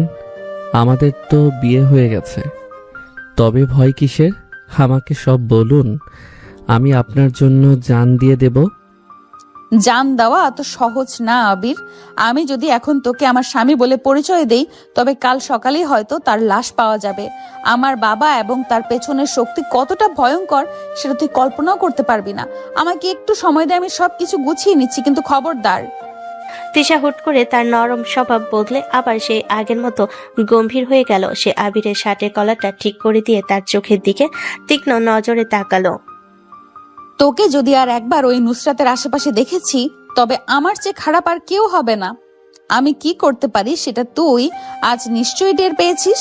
আমি মরে গেলেও তোকে অন্য কারোর হতে দেব না। এখন এখান থেকে বেরো, আর শোন, ঠোঁট মুছে যাবি যেন কেউ কিছু সন্দেহ না করে। তৃষা দ্রুত পায়ে বাগান থেকে বেরিয়ে নিজের ক্লাসের দিকে চলে গেল। আবির গাছের সাথে হেলান দিয়ে দাঁড়িয়ে রইল।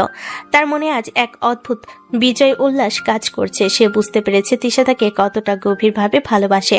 এই ভালোবাসার জন্য সে 1000 বছর অপেক্ষা করতে রাজি। কিন্তু তৃষা বাবার সেই রহস্যময় আতঙ্কটা কি? কে সেই শক্তি যে তাদের মিলনের পথে বাধা হয়ে দাঁড়িয়েছে? আবির মনে মনে প্রতিজ্ঞা করলো সে নুসরাতের সাহায্য নিয়েই হোক বা নিজের শক্তিতে হোক, তৃষা সেই অন্ধকারের কারণটা খুঁজে বের করবে। বাগান থেকে বেরিয়ে আবির যখন করিডোরে এলো, তখন তার চোখে মুখে এক অন্যরকম আভা। কিন্তু নুসরাত আগে থেকেই সেখানে দাঁড়িয়েছিল, তার চোখে মুখে অনেক কৌতূহল। সে এগিয়ে এসে আবিরের পথ আগলে দাঁড়ালো। আবির, তোমাকে ওভাবে টেনে নিয়ে গেল কেন তৃষা আপু? আর তোমার শার্টের কলার এমন উল্টাপাল্টা কেন? কি হয়েছে ভেতরে, আমাকে কি বলবে না? তেমন কিছু না নুসরাত, উনি জাস্ট একটু রেগেছিলেন। তুমি ওসব নিয়ে ভেবো না, চলো ক্লাসে যাই। না আবির, আমি আজ ছাড়ছি না। তোমার আর ওনার মাঝে এমন কিছু একটা আছে যা তুমি লুকাচ্ছ। এই যে তৃষা আপু তোমাকে নিয়ে এত পজিটিভ, এর কারণ কি? তুমি কি ওনাকে আগে থেকেই পরিচিত? আবির একটা দীর্ঘশ্বাস পেল। সে বুঝতে পারলো নুসরাত সবকিছু না বললেও সে শান্ত হবে না। তারা দুজন ক্যাম্পাসের এক কোণে নির্জন বেঞ্চে গিয়ে বসলো। আবির শূন্য দৃষ্টিতে তাকিয়ে তার অতীত মনে করতে লাগলো। আমি যখন ইন্টার ফার্স্ট ইয়ারে পড়ি, তখন তৃষা আপু ছিলেন সেকেন্ড ইয়ারে। আমাদের পরিচয়টা খুব একটা সুখকর ছিল না নুসরাত। তখন তৃষা আপুর ভীষণ দেমাগ ছিল। উনি ওনার বন্ধুদের নিয়ে আমাকে প্রায়ই র্যাগিং করতেন। র্যাগিং করতেন? বলো কি, কি করতেন উনি? আবিরের চোখের সামনে অতীতে সেই দৃশ্যগুলো ভেসে উঠল। কলেজ ক্যাম্পাসে সেই দিনগুলো যেখানে তৃষা ছিল এক দাপুটে নেত্রী। অতীতের দৃশ্য, কলেজ ক্যাম্পাস। এই যে মফস্বলের ছেলে, শোনো, এদিকে এসো। আজ আমার সব বন্ধুদের টিফিন তুমি নিজের পকেটের টাকায় খাওয়াবে। আর হ্যাঁ, পুরো মাঠটা একবার দৌড়ে এসে আমাকে সালাম করবে।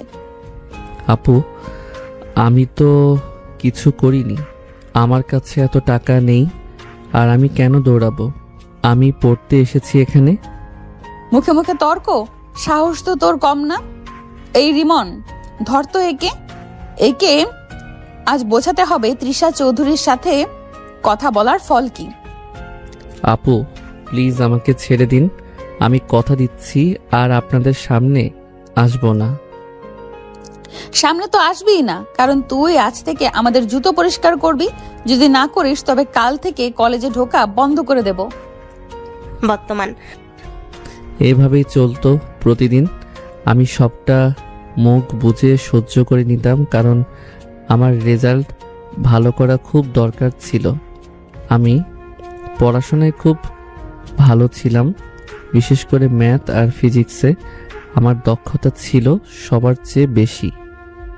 তারপর উনি কি সারা জীবন ওই রকমই ছিলেন? না, একদিন ক্লাসে আমাদের ফিজিক্স প্রফেসর তৃষা আপুকে একটা কঠিন প্রবলেম সলভ করতে দেন। তৃষা আপু সেটা পারেননি। প্রফেসর সবার সামনে ওনাকে খুব বকা দেন। ওনার ইগোতে খুব লেগেছিল সেটা, কারণ উনি ছিলেন কলেজের সবথেকে ধনী বাবার মেয়ে। সেদিন লাইব্রেরিতে উনি আমাকে একা পেয়ে আটকে ধরলেন। অতীতে সেই দৃশ্য, কলেজ লাইব্রেরি। এই আবির, এদিকে আয়। তুই নাকি ফিজিক্সে খুব পটু। স্যার যে অঙ্কটা দিলেন সেটা তুই পারবি? হ্যাঁ আপু, আমি ওটা সলভ করেছি। আপনি চাইলে আমি আপনাকে বুঝিয়ে দিতে পারি। শোন, তোকে একটা অফার দিচ্ছি। তুই যদি আমাকে প্রতিদিন এই সাবজেক্টগুলো বুঝিয়ে দিস এবং আমার সব অ্যাসাইনমেন্ট করে দিস, তবে আমি কথা দিচ্ছি আজ থেকে তোকে কেউ আর র্যাগিং করবে না, আমার বন্ধুরাও তোকে কিছু বলবে না। বল রাজি? সত্যি বলছেন আপু? আর র্যাগিং করবেন না তো? তৃষা চৌধুরী একবার যা বলে তাই করে। কাল থেকে লাইব্রেরির এই কোণার টেবিলটাতে তুই আমাকে পড়াবি। দেরি করবি না একদম। বর্তমান আমি মনে মনে খুব শান্তি পেলাম যে অন্তত র্যাগিংয়ের হাত থেকে তো বাঁচব। সেখান থেকে শুরু হলো আমাদের পড়াশোনার জার্নি। প্রতিদিন আমরা লাইব্রেরিতে বসতাম। আমি ওনাকে কঠিন কঠিন বিষয়গুলো সহজ করে বুঝিয়ে দিতাম। তারপর কি হলো? আপনাদের সম্পর্ক সহজ হলো কিভাবে? আস্তে আস্তে আমাদের মধ্যে দেয়ালটা ভাঙতে শুরু করলো। পড়া বোঝাতে বোঝাতে আমরা একে অপরের ব্যক্তিগত গল্প শুরু করলাম। আমি দেখলাম ওপর থেকে উনি যতটাই কঠোর, ভেতরটা ততটাই নরম। একদিন উনি আমাকে কলেজ মাঠে ডেকে পাঠালেন। অতীতের দৃশ্য, কলেজ মাঠ। আবির, তুই কি আমাকে ঘৃণা করিস? আমি তোকে অনেক জ্বালিয়েছি, তাই না? শুরুতে ঘৃণা করতাম আপু, কিন্তু এখন মনে হয় আপনি খারাপ নন। আপনি শুধু নিজেকে আড়াল করতে চান ওই রুক্ষ আচরণের পেছনে।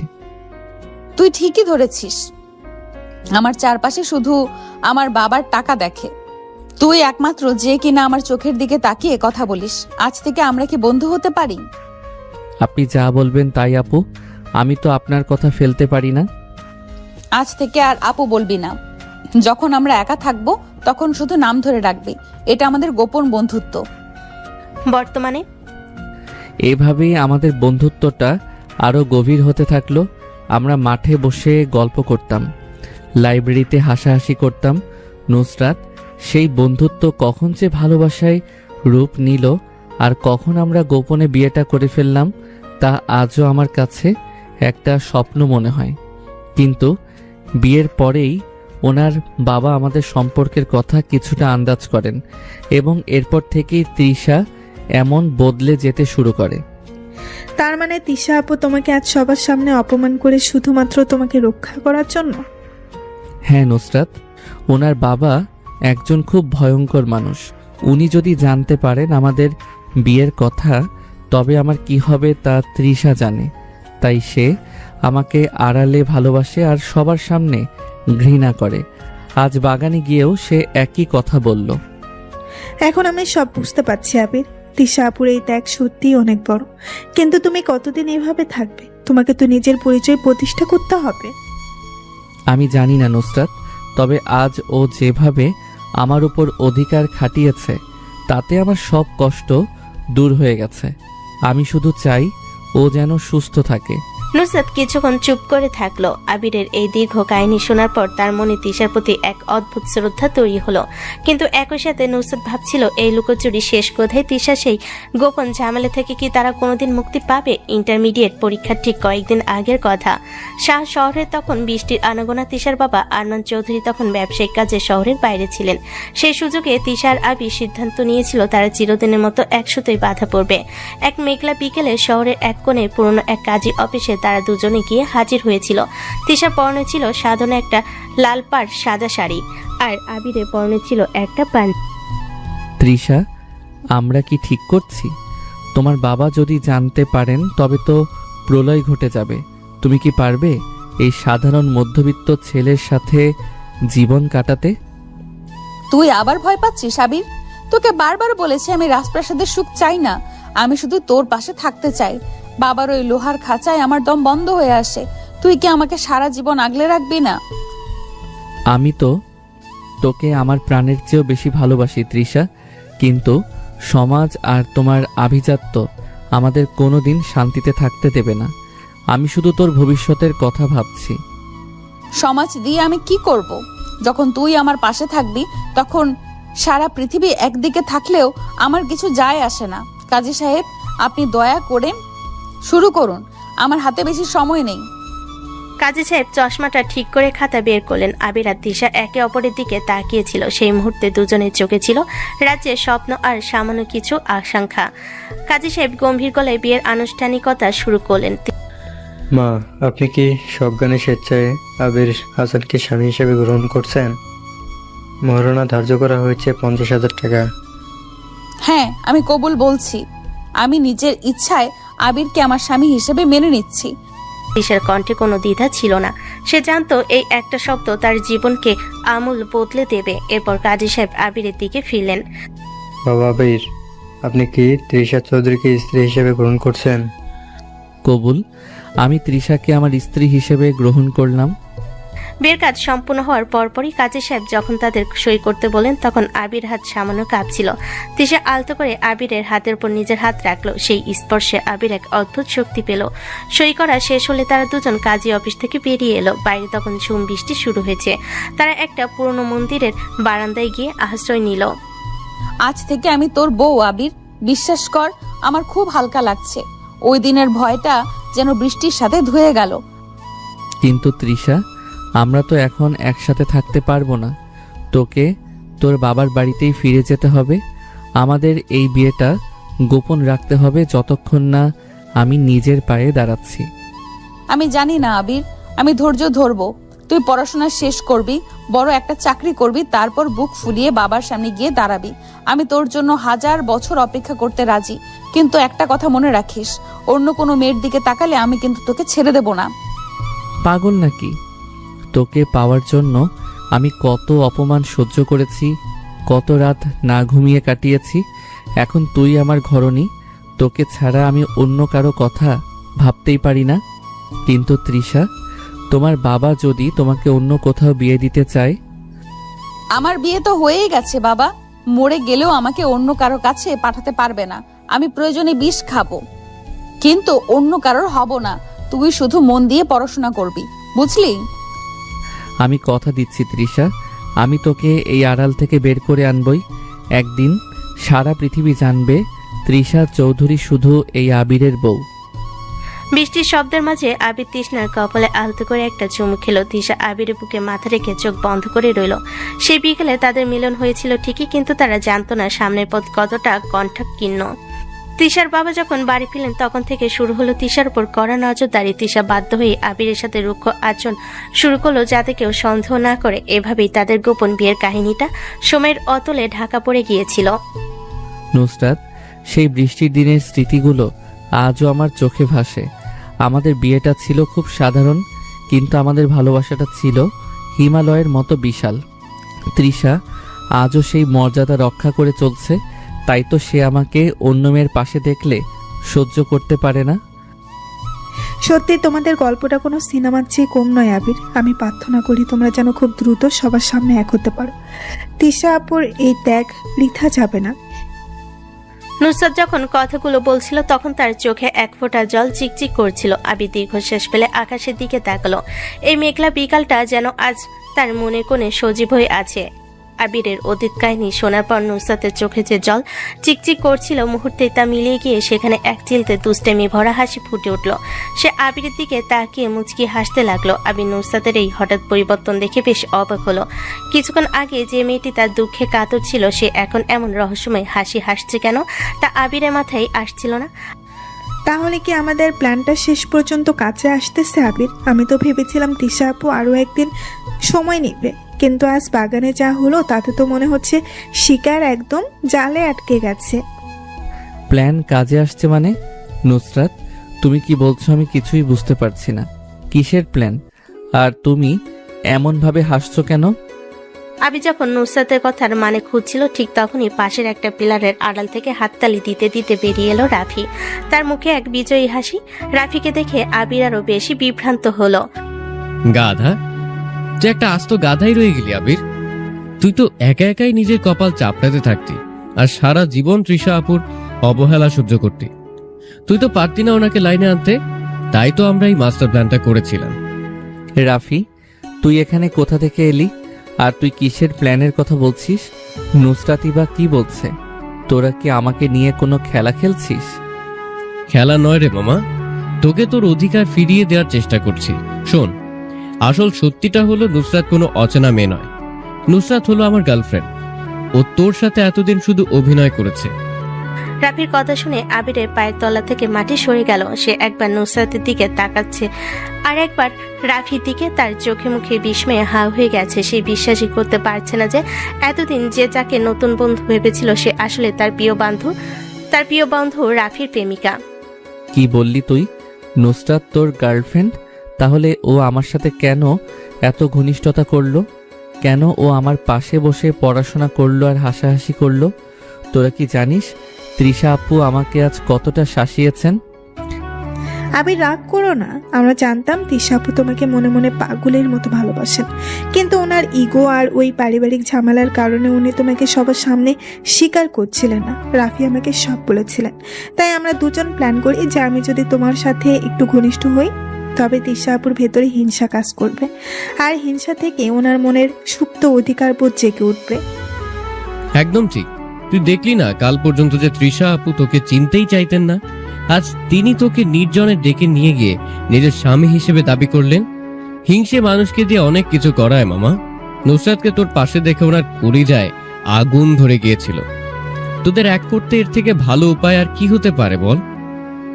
তার মানে তোরা এই কয়েকদিন ধরে শুধু নাটক করেছিস? আমি তো সত্যি ভেবেছিলাম নুসরাত আমার খুব ভালো বন্ধু হয়ে গেছে। আমাকে তো একবার বলতে পারতিস। তোকে বললে কি তুই ওভাবে ন্যাচারাল অ্যাক্টিং করতে পারতি না? তুই ভয় পেতিস বা ধরা খেয়ে যেতিস। কিন্তু নুসরাত যখন মিষ্টি মিষ্টি কথা বলতো, তখন তোর রিয়াকশন গুলো ছিল একদম অরিজিনাল। আর ওই অরিজিনাল দৃশ্যগুলোই তৃষা আপুর মাথা খারাপ করে দিয়েছে। সত্যি আবির, তোমাকে হাসানো বা তোমার সাথে কথা বলাটা আমার কাছে মোটেও কষ্টকর ছিল না। তুমি মানুষ হিসাবে খুব ভালো, কিন্তু আমার মেইন টার্গেট ছিল তিশা আপু। ওনার রিয়াকশন দেখে আমি আড়ালে অনেক হেসেছি। ইস, ওনার যে কি জ্বালা হচ্ছিল তোমাকে অন্য মেয়ের সাথে দেখে। আমি পুরো অবাক হয়ে যাচ্ছি। তোরা আমার জন্য এত বড় একটা ঝুঁকি নিলি। যদি তৃষা আপু সত্যি নুসরাতের কোনো ক্ষতি করে বসতেন? উনি তো অনেক পাওয়ারফুল। আরে ধুর, আমি থাকতে নুসরাতের ক্ষতি হবে? আর তৃষা আপু তোকে ভালোবাসেন বলেই রাগ দেখিয়েছেন। ভালোবাসা না থাকলে তিনি তোকে পাত্তাই দিতেন না। এখন দেখ, মাঠ পরিষ্কার। তৃষা আপু এখন তোকে নিজের আয়ত্তে রাখার জন্য যা খুশি করতে রাজি হবে। এখন তোমার কাজ হলো এই সুযোগটা কাজে লাগানো। তিশা আপুকে বোঝাও যে তুমি আর কারণ নও। তবে হ্যাঁ, আমাদের প্ল্যানটা এখন ফাঁস করতে দাও, তাতে ভালোবাসা আরো গভীর হবে। জানি না তোরা মানুষ নাকি জিন, তবে তোদের এই প্ল্যানটা যে কাজে দিয়েছে সেটা আমি অস্বীকার করতে পারছি না। আজ প্রথমবার তৃষা আমার ঠোঁটে নিজের অধিকার স্থাপন করেছে। এই আনন্দটা আমি ভাষায় প্রকাশ করতে পারবো না। ধন্যবাদ রাফি, ধন্যবাদ নুসরাত। ধন্যবাদ পরে দিস মামা, আগে তোদের বিয়েটা সবার সামনে আসুক, তারপর গ্র্যান্ড ট্রিট দিবি আমাদের। এখন চল ক্যান্টিনে গিয়ে সেলিব্রেট করি আমাদের অপারেশন সাকসেসফুল। আবির এখনো ঘোরের মধ্যে ছিল। সে বুঝতে পারল সত্যিকারের বন্ধুরা সবসময় আড়ালে থেকে ভালো কিছু করার চেষ্টা করে। রাফি আর নুসরাতের এই বিসর্জন আর বুদ্ধি তার জীবনের মোড় ঘুরিয়ে দিয়েছে। ওরা তিনজন মিলে হাসাহাসি করতে করতে ক্যান্টিনের দিকে এগিয়ে গেল। আবির মনে এখন এক নতুন আশার আলো। তৃষা চৌধুরীকে জেতার এই খেলায় সে এখন অনেকটা পথ এগিয়ে গেছে। দিন যত যাচ্ছিল তৃষার ভেতরের অস্থিরতা ততই বাড়ছিল। রাফি আর নুসরাতের সেই গোপন প্ল্যান যেন আগুনের ওপর ঘি ঢেলে দিয়েছিল। তৃষা এখন আর নিজেকে আড়াল করতে পারছিল না। আবিজাতে যে দেওয়াল সে তৈরি করেছিল তা তাসের ঘরের মতো ভেঙে পড়তে শুরু করেছে। আবির অন্য কারোর সাথে হাসতে দেখলে তার কলিজাটা যেন টান পড়ে। তা সে আর কোনো যুক্তি দিয়ে থামাতে পারছিল না। ভার্সিটি করিডোর হোক বা লাইব্রেরি, তৃষার চোখ সারাক্ষণ আবিরকে খুঁজে বেড়াতো। রাফি, দেখলি তো তৃষা আপু এখন আর আগের মতো রাগী চোখে তাকান না। এখন ওনার চোখে আমি শুধু মায়া দেখি। আজ সকালেও যখন আমি নুসরাতের সাথে কফি খাচ্ছিলাম, উনি দূর থেকে তাকিয়েছিলেন। ওনার চোখগুলো কেমন ছলছল করছিল। এটাই তো সুযোগ মামা, লোহা যখন গরম থাকে তখনই আঘাত করতে হয়। তুই শুধু নিজের জায়গাটা ধরে রাখ, দেখবি উনি আজ না হয় কাল নিজেই সব বাঁধ ভেঙে তোর কাছে ছুটে আসবেন। প্রেমের এই টান বড় ভয়ঙ্কর। সেদিন বিকেলবেলা আকাশটা মেঘলা হয়েছিল। ভার্সিটির পেছনে বাগানটা তখন একদম জনশূন্য। আবির একা বসে একটা বই পড়ছিল। হঠাৎ সে অনুভব করলো কেউ একজন তার পেছনে এসে দাঁড়িয়েছে। সেই চেনা সুগন্ধটা নাকে আসতে আবির বুঝলো এটা তৃষা।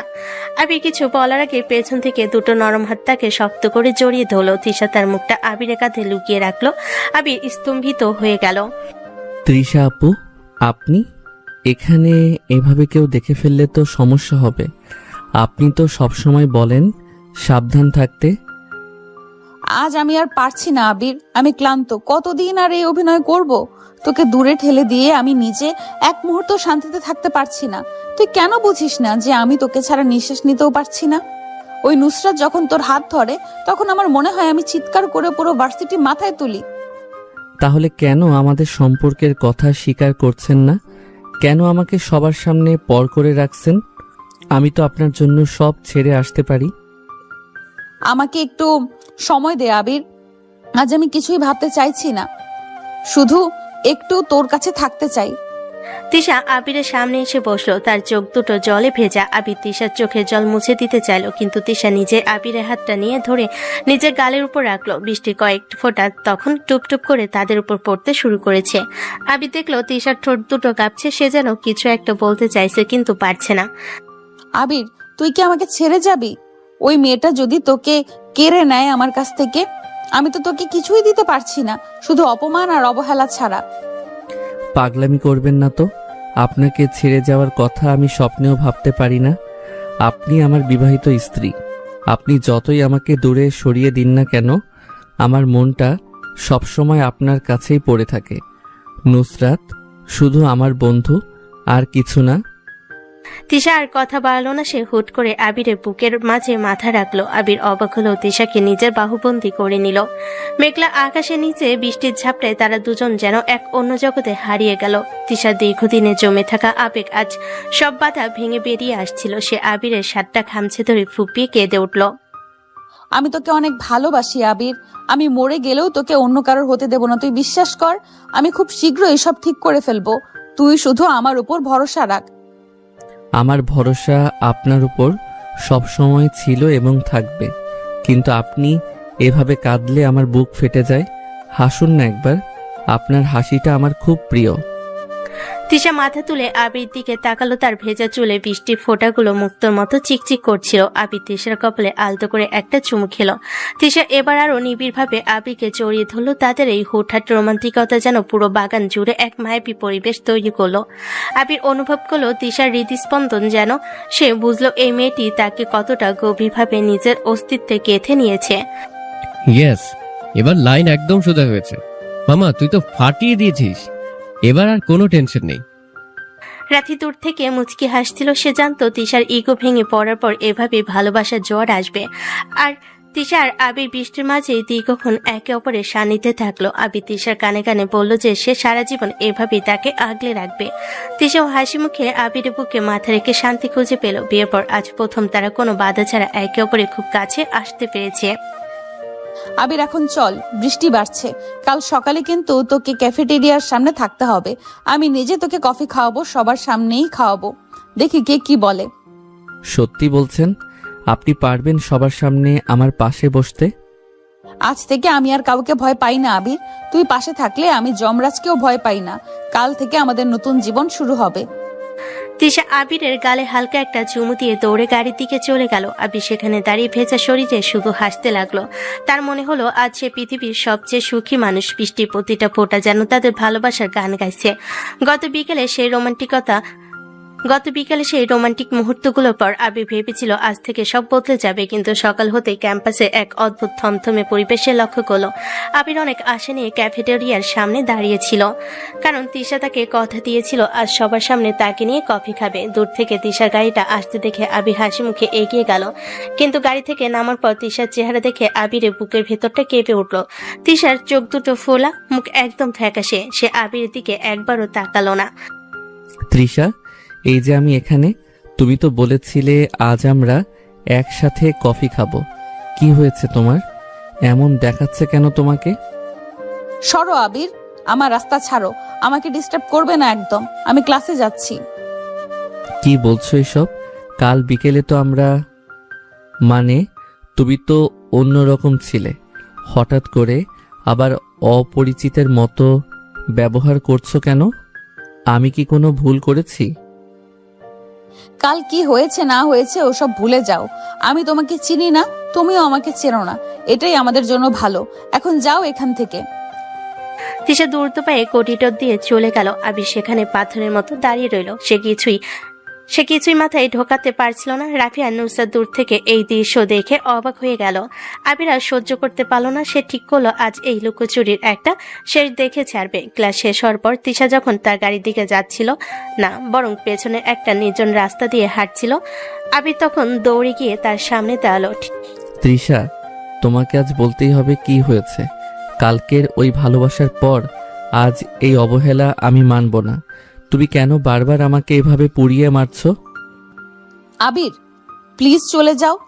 তুমি বুঝতে পারছো না তুমি কত বড় বিপদে আছো। আমাকে একা থাকতে দাও। সরো আমার সামনে থেকে। আমি সরব না যতক্ষণ না তুমি বলছো কেন তুমি ভয় পাচ্ছ। আমি তোমার স্বামী, আমাকে সব বলার অধিকার তোমার আছে। ঠিক সেই মুহূর্তে চারপাশ থেকে বাইকের গর্জন শোনা গেল।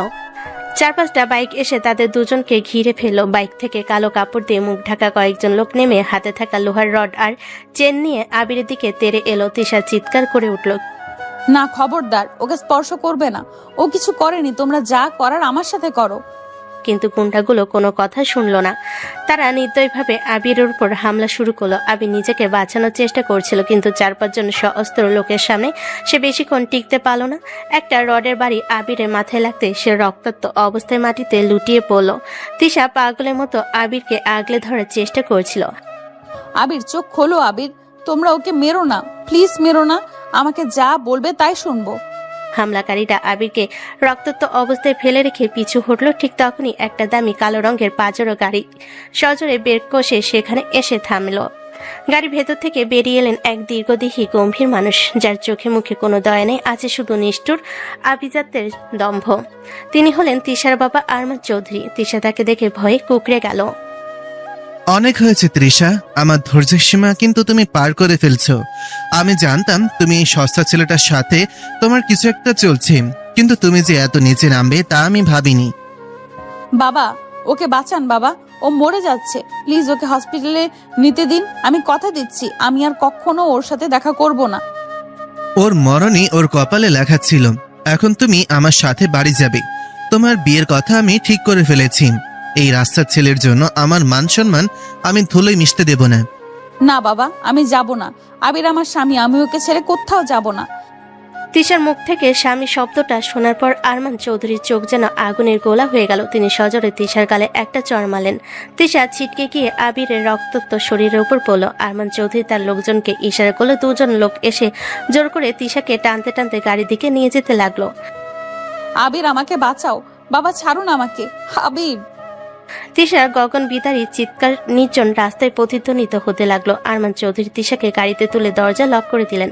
গাড়িটা ধুলো উড়িয়ে চোখের পলকে সেখান থেকে উদা হয়ে গেল। রাস্তার মাঝখানে রক্তাক্ত অবস্থায় অচৈতন্য হয়ে পড়ে রইল আবির। কেউ নেই তাকে সাহায্য করার জন্য। সূর্যের আলো তখন ফিকে হয়ে আসছে, যেন এক করুণ সমাপ্তির ইঙ্গিত দিচ্ছে। আরমান চৌধুরী বিশাল অট্টালিকার ড্রয়িং রুমে তখন পিনপত নীরবতা, কিন্তু সেই নীরবতা ছিল ঝড়ের আগের স্তব্ধতার মতো। তিশাকে জোর করে সোফে বসিয়ে দিয়ে আরমান চৌধুরী বাঘের মতো পায়চারি করছিলেন। তার কপালে রাগের রগগুলো ফুলে উঠেছে। তিশা অঝরে কাঁদছিল, তার সারা শরীরে আবিরে লেগে থাকা রক্ত আর ধুলোবালি। কিছুক্ষণ আগেই প্রিয়তমকে রক্তাক্ত অবস্থায় ফেলে আসার যন্ত্রণা তাকে কুড়ে কুড়ে খাচ্ছিল। ঠিক সেই সময় তিশার মা সুফিয়া বেগম আতঙ্কিত হয়ে ঘর থেকে বেরিয়ে এলেন। কি হয়েছে আরমান? তুমি তৃষার গায়ে হাত তুলেছো কেন? ওর এই অবস্থা কেন? মেয়েটা এভাবে কাঁদছে কেন? জিজ্ঞাসা করো তোমার গুণবতী মেয়েকে, জিজ্ঞাসা করো ও কার সাথে প্রেম লীলা চালিয়ে যাচ্ছিল। যে ছেলেকে আমি তুচ্ছ মনে করতাম, যার ছায়াও আমার বাড়ির ত্রিসীমানায় আসা নিষেধ ছিল, সেই ছেলের সাথে ও গোপনে কি সম্পর্ক পাতেছে জানো? ও নাকি ওই সস্তা ছেলেটার বিবাহিত স্ত্রী। কি বলছো তুমি এসব? তৃষা মা, এটা কি সত্যি? তুই ওই ছেলেটাকে বিয়ে করেছিস? হ্যাঁ মা, আমি আবিরকে বিয়ে করেছি। ও আমার স্বামী, আমরা একে অপরকে ভালোবাসি। তোমরা ওকে কেন মারলে? ও যদি মারা যায় তবে আমি নিজেকে শেষ করে ফেলবো। চুপ করো, এক্কেবারে চুপ। তোমাকে বারবার জিজ্ঞাসা করেছিলাম তোমার আর ওই আবিরের মাঝে কিছু চলছে কিনা। তুমি প্রতিবার বললে ও তোমার স্রেফ জুনিয়র ছাড়া আর কিছুই না। কি সুন্দর নাটক করলে আমার সাথে। আমাকে ধোকা দিয়ে আড়ালে আড়ালে দূরত্ব বজায় রাখার ভান করলে, আর এদিকে ওর সাথে ফুর্তি করে বেড়ালে। আরমান চৌধুরীর মেয়ে হয়ে একটা রাস্তার ছেলের হাত ধরলে। তোমার কি একবারও আমার মান সম্মানের কথা মনে পড়লো না? সম্মানের কথা বলছো বাবা? যে সম্মানের জন্য তুমি একজন নিরপরাধ মানুষকে প্রায় মেরেই ফেললে, সেই সম্মান দিয়ে আমি কি করব? আবির রাস্তার ছেলে নয়, ও শিক্ষিত, ও বিনয়ী। ওর মনটা তোমার এই পাথরের হৃদয়ের চেয়ে অনেক বড়। আমি ওর সাথে সুখী ছিলাম, কিন্তু তুমি আমাদের শান্তিতে থাকতে দিলে না। সুখ? তুমি রাস্তার ধুলায় পড়ে সুখ খুঁজছো? তোমাকে কতবার বলেছি আমাদের বংশের একটা মর্যাদা আছে। ওই ছেলের কোনো পরিচয় নেই, কোনো ব্যাকগ্রাউন্ড নেই। ও তোমাকে কি খাওয়াবে? রাজপ্রাসাদ ছেড়ে এই বস্তিতে গিয়ে থাকবে তুমি? আমি বেঁচে থাকতে তা হতে দেব না। আরমান, তুমি শান্ত হও। তৃষা তো ছোট, ও ভুল করে ফেলেছে। ওকে এভাবে মেরো না। এসো মা, আমার কাছে এসো। সুফিয়া বেগম তিশাকে জড়িয়ে ধরতে চাইলেন, কিন্তু তিশা নিজেকে ছড়িয়ে নিল। তার চোখে এখন আগুনের ঝিলিক। বাবার প্রতি তার ভয়টা যেন আজ ঘৃণায় বদলে গেছে। না মা, আমি ছোট নই। আমি জানি আমি কি করেছি। আবির আমাকে ভালোবাসা শিখিয়েছে, আর বাবা আমাকে শিখিয়েছে মানুষের সাথে মানুষের বিভেদ করতে। বাবা, তুমি আজ ওকে মেরে ফেলেছো হয়তো, কিন্তু আমার মন থেকে ওকে সরাতে পারবে না। আমি আবিরকে ছাড়া থাকতে পারবো না। আমি ওকে ভালোবাসি, আমি শুধু ওরই থাকবো। তোমার ভালোবাসা আমি ঘুচিয়ে দিচ্ছি। আজ রাতেই তোমাকে এই বাড়ি থেকে সরিয়ে দেব। আমার বন্ধু ছেলের সাথে তোমার বিয়ের কথা পাকা হয়ে আছে। তুমি না বললেও তোমাকে এই বিয়ের পিড়িতে বসতে হবে। দেখি তোমার ওই মরা স্বামী তোমাকে উদ্ধার করতে আসে কিনা। তুমি যা ইচ্ছা করো বাবা, আমাকে মেরে ফেলো, আমাকে জেলখানায় বন্দি করো, তাও আমি অন্য কাউকে বিয়ে করব না। আমার চিঠিতে আবিরের নাম লেখা হয়ে গেছে। ও যদি মারা যায় তবে তুমি তোমার মেয়ের লাশ পাবে, কোনো কনেকে পাবে না। স্পর্ধা তো তোমার কম না। আমার মুখের উপর দাঁড়িয়ে কথা বলছো। গার্ড, ওকে ওর ঘরে নিয়ে তালাবদ্ধ করে দাও। ফোনের লাইন কেটে দাও, কেউ যেন ওর সাথে দেখা করতে না পারে। আর সুফিয়া, তুমি যদি ওকে সাহায্য করার চেষ্টা করো তবে তোমার পরিণামও ভালো হবে না। তিশার বাবা ঝড়ে বেগে ঘর থেকে বেরিয়ে গেলেন। দুজন মহিলা গার্ড এসে তিশাকে জোর করে ধরে দোতলা ঘরে দিয়ে নিয়ে যেতে লাগলো। তিশা আত্মচিৎকার করে কাঁদতে লাগলো, কিন্তু আরমান চৌধুরীর মনে মায়ের ছিটে ফোটাও নেই। সুফিয়া বেগম ড্রয়িং রুমের মেঝের উপর বসে ডুকরে ডুকরে কাঁদতে লাগলেন। এক সুখী পরিবারের আড়ালে যে দীর্ঘদিনে চাপা ক্ষোভ আর আভিজাত্যের লড়াই ছিল, তা আজ প্রকাশ্যে রণক্ষেত্রে রূপ নিল। তিশা আর তার ঘরে গিয়ে আশ্রে পড়ল বিছানার ওপর। সে জানালা দিয়ে আকাশের দিকে তাকিয়ে শুধু মনে মনে ডাকছিল, আবির তুমি ঠিক আছো তো? আমাকে ক্ষমা করে দিও আবির, আমি তোমাকে বাঁচাতে পারলাম না। নির্জন রাস্তার মাঝখানে আবির তখনও নিতর হয়ে পড়েছিল। তার মাথা থেকে গড়িয়ে পড়া রক্তে পিচ ঢালা পথটা লাল হয়ে গেছে। ঠিক সেই সময় ভার্সিটির এক ছোট ভাই সিয়াম ওই রাস্তা দিয়ে বাইক নিয়ে যাচ্ছিল। হঠাৎ কাউকে রক্তাক্ত অবস্থায় পড়ে থাকতে দেখে সে বাইক থামিয়ে এগিয়ে এলো। আবিরের মুখটা চিনতে পেরে সিয়ামের হাত পা কাঁপতে শুরু করলো। সে দেরি না করে সাথে সাথে রাফিকে ফোন দিল। হ্যালো রাফি ভাই, তাড়াতাড়ি আসুন। ভার্সিটির পেছনের রাস্তায় আবির ভাইকে কে বা কারা মেরে ফেলে রেখে গেছে। প্রচন্ড রক্ত বের হচ্ছে ওনার মাথা থেকে। কি বলছিস এসব? আবির ওখানে কেন? আমি এক্ষুনি আসছি। তুই কোথাও যাবি না সিয়াম। কয়েক মিনিটের মধ্যে রাফি আর নুসরাত সেখানে পৌঁছালো। আবিরের রক্তাক্ত দেহটা দেখে নুসরাত কান্নায় ভেঙে পড়ল। রাফি কিছুক্ষণ পাথরের মতো স্তব্ধ হয়ে দাঁড়িয়ে রইল। তারপর দ্রুত আবিকে পাজাকোলা করে গাড়িতে তোলো। হাসপাতালের ইমার্জেন্সি গেটে যখন আবিকে নিয়ে আসা হলো তখন তার নারীর স্পন্দন খুব ক্ষীণ। রাফির সারা শরীর আবিরের রক্তে ভিজে গিয়েছিল। তার চোখ দিয়ে তখন জল পড়ছিল, কিন্তু সেই জলের সাথে মিশেছিল প্রচন্ড রাগ। রাফি, আবিরের এই অবস্থা কে করলো? ও তো তিশা আপুর সাথে কথা বলতে গিয়েছিল, তাহলে এমন কেন হলো? আর কে করবে? ওই তৃষা ছাড়া আর কারো এই সাহস নেই। ও তো বড় লোকের মেয়ে, আভিজাত্যের দম্ভ রক্তে। আমাদের সাথে ও শুধু নাটক করেছে। আবিরকেও আজ মৃত্যুর মুখে ঠেলে দিয়েছে নিজের ইগো বাঁচাতে। তৃষা চৌধুরী, এই কাজটা তুমি ঠিক করলে না। আমার বন্ধুর এক ফোঁটা রক্তের বদলা আমি তোমার থেকে নিয়ে ছাড়বো। তুমি ওকে ভালোই বাসনি কোনোদিন, শুধু ওর আবেগ নিয়ে খেলেছো। রাফি আর নুসরাত যখন হাসপাতালে করিডোরে অস্থির হয়ে পায়চারি করছিল তখন শহরের অনুপ্রান্তে আরমান চৌধুরী আলিশান প্রাসাদে ভিন্ন এক পরিস্থিতিতে চলছিল। তিশাকে তার শোয়ার ঘরে তালাবদ্ধ করে রাখা হয়েছে। সে পাগলের মতো দরজায় ধাক্কা দিচ্ছিল আর চিৎকার করছিল। তার দুহাত তখনও আবিরের রক্তে মাখা। তিশা মেঝেতে বসে নিজের হাতের দিকে তাকিয়ে টুকটে কেঁদে উঠল। আবির তুমি কথা বলো, কেন আমার হাতটা ছেড়ে দিলে? বাবা কেন এমন পাষাণ হলো? মা, ও মা, দয়া করে দরজাটা খোলো, আমাকে একবার হসপিটালে যেতে দাও। আবির যদি আমাকে না দেখে তবে ও লড়াই ছেড়ে দেবে। ও আমাকে ছাড়া বাঁচবে না মা। তৃষা মা, আমি নিরুপায়। তোর বাবা দরজার বাহিরে গার্ড বসিয়ে রেখেছে, চাবি ওর কাছে। তুই শান্ত হ মা, সৃষ্টিকর্তাকে ডাক। আমি খবর নেওয়ার চেষ্টা করছি আবির কেমন আছে। না মা, আমি শান্ত হতে পারছি না। আমার বুকের ভেতরটা জ্বলে ছারখার হয়ে যাচ্ছে। আবিরকে ওরা রড দিয়ে মেরেছে মা, আমি নিজের চোখে দেখেছি।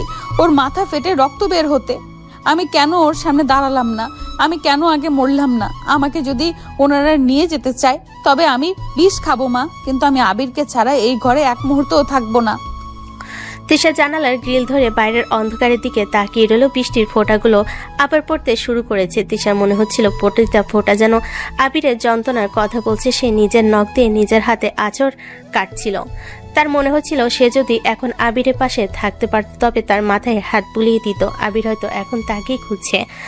হাসপাতালে সাদা আলো নিচে আবির যখন যন্ত্রণায় লড়ছিল তখন নিজের অন্ধকার ঘরে তিশা ছটফট করছিল। পেশেন্টের কন্ডিশন খুবই ক্রিটিক্যাল, মাথার ইনজুরিটা অনেক গভীর। আগামী 24 ঘন্টা আমাদের পর্যবেক্ষণে রাখতে হবে। যদি জ্ঞান না ফিরে তবে আমাদের হাতে আর কিছু করার থাকবে না।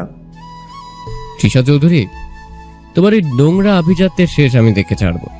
আমার বন্ধু যদি মারা যায় তবে তোমার ওই সোনার খাঁচা আমি পুড়িয়ে ছাই করে দেব। তুমি ওকে চিনতে ভুল করেছো তৃষা, কিন্তু আমি তোমাকে চিনতে আর ভুল করব না। তিশা মেঝেতে পড়ে থাকা আবিরের একটা রুমাল জড়িয়ে ধরে অঝরে কাঁদছিল। সেই রুমালটা তখনও আবিরের গায়ে ঘ্রাণ লেগেছিল, যা তিশাকে আরো বেশি অস্থির করে দিচ্ছিল। সে শুধু মনে মনে প্রার্থনা করছিল যেন আবির একবার চোখ মেলে তাকায়। আরমান চৌধুরীর অট্টালিকায় তখন হাহাকার চলছিল। তিশার রুমের দরজার বাইরে যখন জমদূতের মতো গার্ড দাঁড়িয়েছিল, আরমান চৌধুরী স্পষ্ট নির্দেশ দিয়ে গেছেন কোনোভাবে যেন তিশা ঘর থেকে বের হতে না পারে। সুফিয়া বেগম নিজের ড্রয়িং রুমের এক কোণায় বসে মেয়ের আর্তনাদ শুনছিলেন। তিনি মনে মনে ভাবছিলেন আর কতদিন তার মেয়েটা এভাবে জীবন্ত লাশের মতো বেঁচে থাকতে হবে। বিয়ের পর থেকে তিশাকে তিনি কখনো প্রাণ খুলে হাসতে দেখেনি। শুধু না খেয়ে খেয়ে নির্ঘুম রাত কাটিয়ে মেয়েটা শুকিয়ে কাঠ হয়ে গেছে। আরমান চৌধুরী আবিকে মেরে ফেলার হুমকি দিয়ে তিশাকে বাধ্য করেছিলেন এই বন্দি জীবন মেনে নিতে। কিন্তু আজ তিশার এই বুক ফাটা চিৎকার সুফিয়া বেগমের মাতৃত্বকে নাড়িয়ে দিল। তিনি আলমারি থেকে লকারের চাবিটা বের করলেন। আমি আর সহ্য করতে পারছি না। আমার চোখের সামনে আমার কলিজার টুকরোটা শেষ হয়ে যাবে, আর আমি মা হয়ে শুধু তাকিয়ে দেখব। না, আজ আর ভয় পাবো না। সুফিয়া বেগম ধীর পায়ে তিশার ঘরের দিকে এগিয়ে গেলেন। গার্ডরা তাকে বাধা দেওয়ার চেষ্টা করলো, কিন্তু সুফিয়া বেগম চোখের তেজ দেখে তারা দমে গেল। তিনি গম্ভীর গলায় তাদের ওখান থেকে সরে যেতে বললেন এবং কাপা কাপা হাতে তালাটা খুলেন। দরজা খোলার শব্দ পেতেই তিশা মেঝে থেকে ধরফড়ে উঠে দাঁড়ালো। সে ভাবতে পারেনি এই মাঝরাতে কেউ তার মুক্তিদাতা হয়ে আসবে। দরজায় নিজের মাকে দেখে তিশা বিস্ময় বিমূঢ় হয়ে গেল। মা, তুমি এখানে এই সময়? বাবা যদি জানতে পারেন তবে তো তোমার উপরে অনেক বড় বিপদ নেমে আসবে। মা, তুমি কেন দরজা খুললে? যা মা, তুই চলে যা, তোর আবিরের কাছে চলে যা। আমি অনেক দিন ধরে দেখছি তুই কিভাবে তিল তিল করে মরছিস। তোর এই আত্মনাদ শোনার চেয়ে তোর বাবার রাগ সহ্য করা আমার কাছে অনেক সহজ।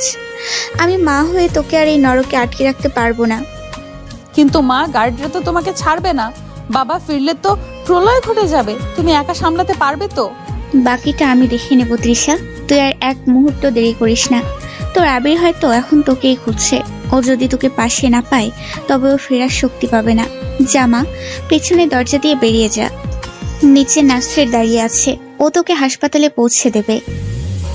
তিশা মায়ের আদেশ পাওয়া মাত্রই আর 1 সেকেন্ড নষ্ট করলো না। সে তার মায়ের পায়ে হাত দিয়ে কদম বসি করলো এবং চোখের জল মুছতে মুছতে ঘর থেকে দৌড়ে বেরিয়ে গেল।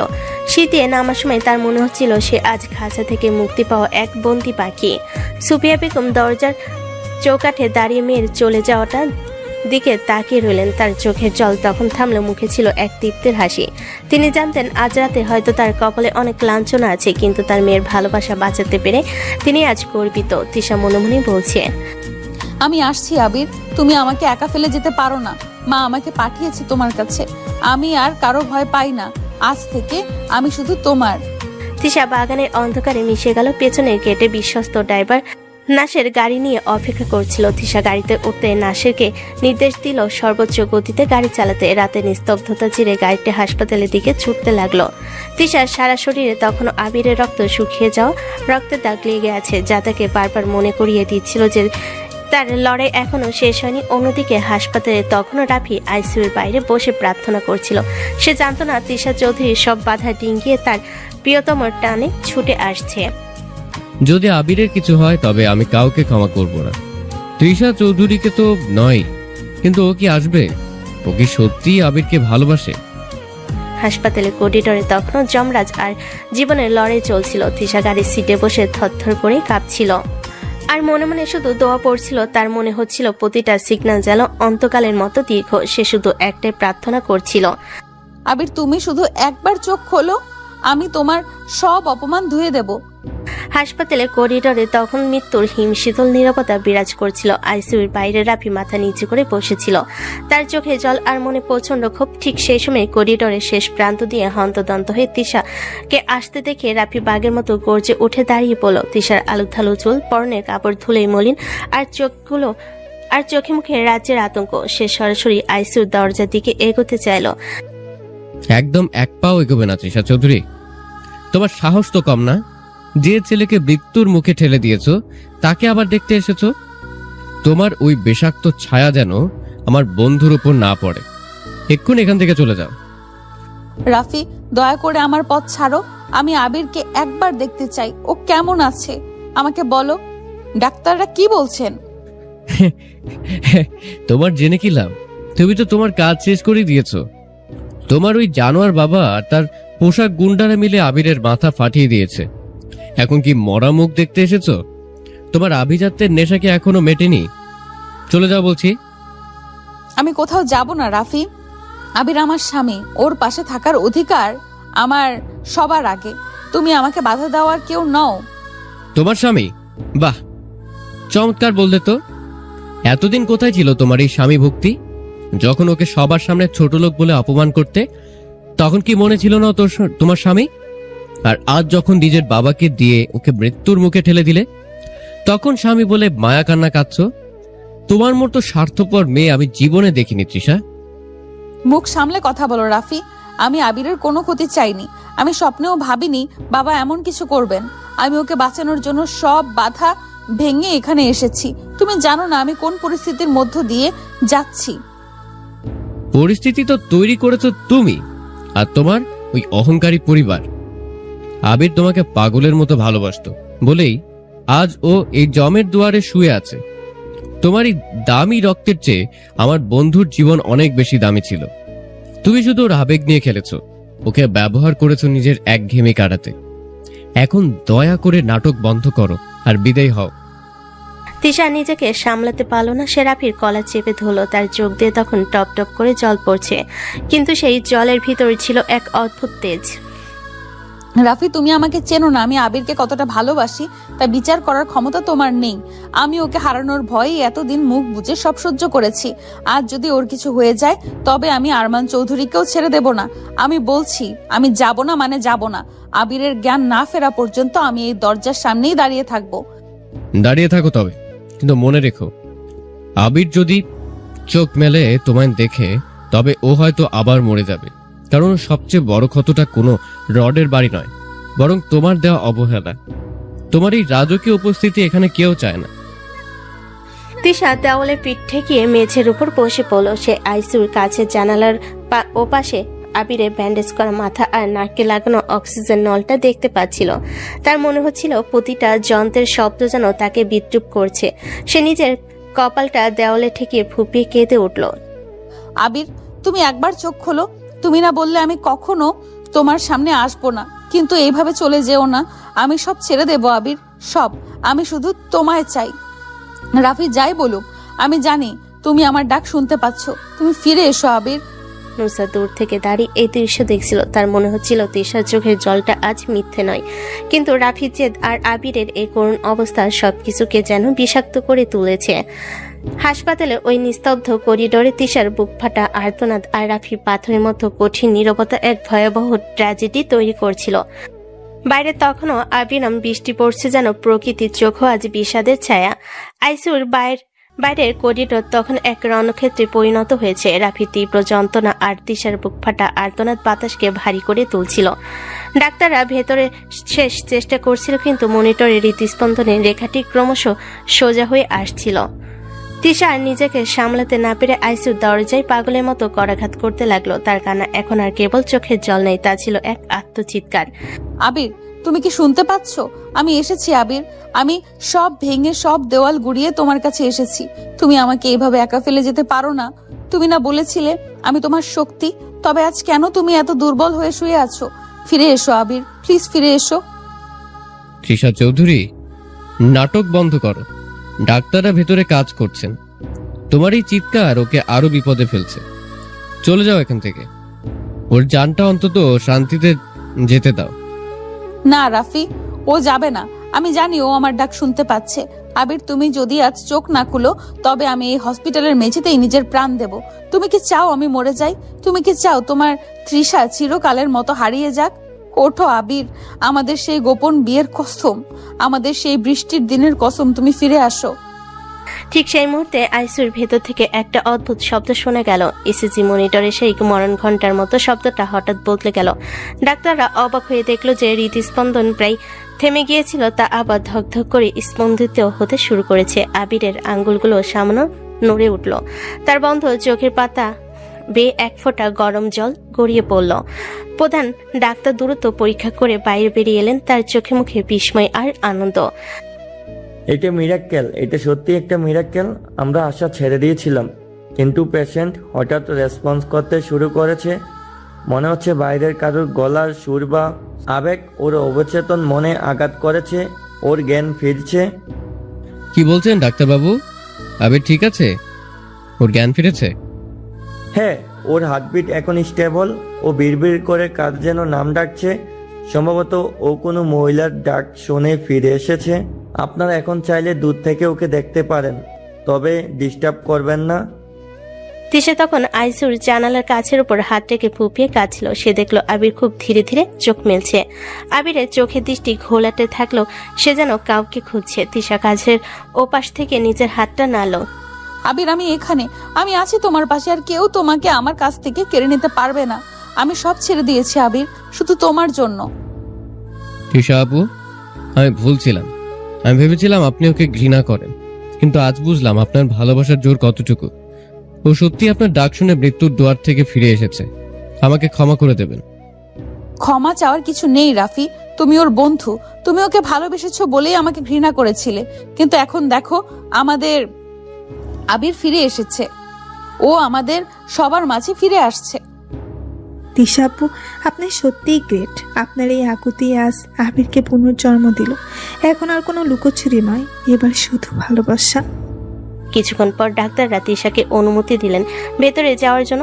তিশা ধীর পায়ে আইসিইউর ভেতরে ঢুকলো। আবিরের পাশে গিয়ে বসে তার ব্যান্ডেজ করা কপালে আলতো করে হাত রাখলো। আবির তখন খুব ক্ষীণ স্বরে কিছু একটা বলার চেষ্টা করছিল। তিশা নিজে কান আবিরের ঠোঁটের কাছে নিয়ে এলো। তৃষা, তুমি এসেছো? আমি জানতাম তুমি আসবে। আমি তোমার কণ্ঠ শুনতে পাচ্ছিলাম। মনে হচ্ছিল তুমি অনেক দূর থেকে আমাকে ডাকছো।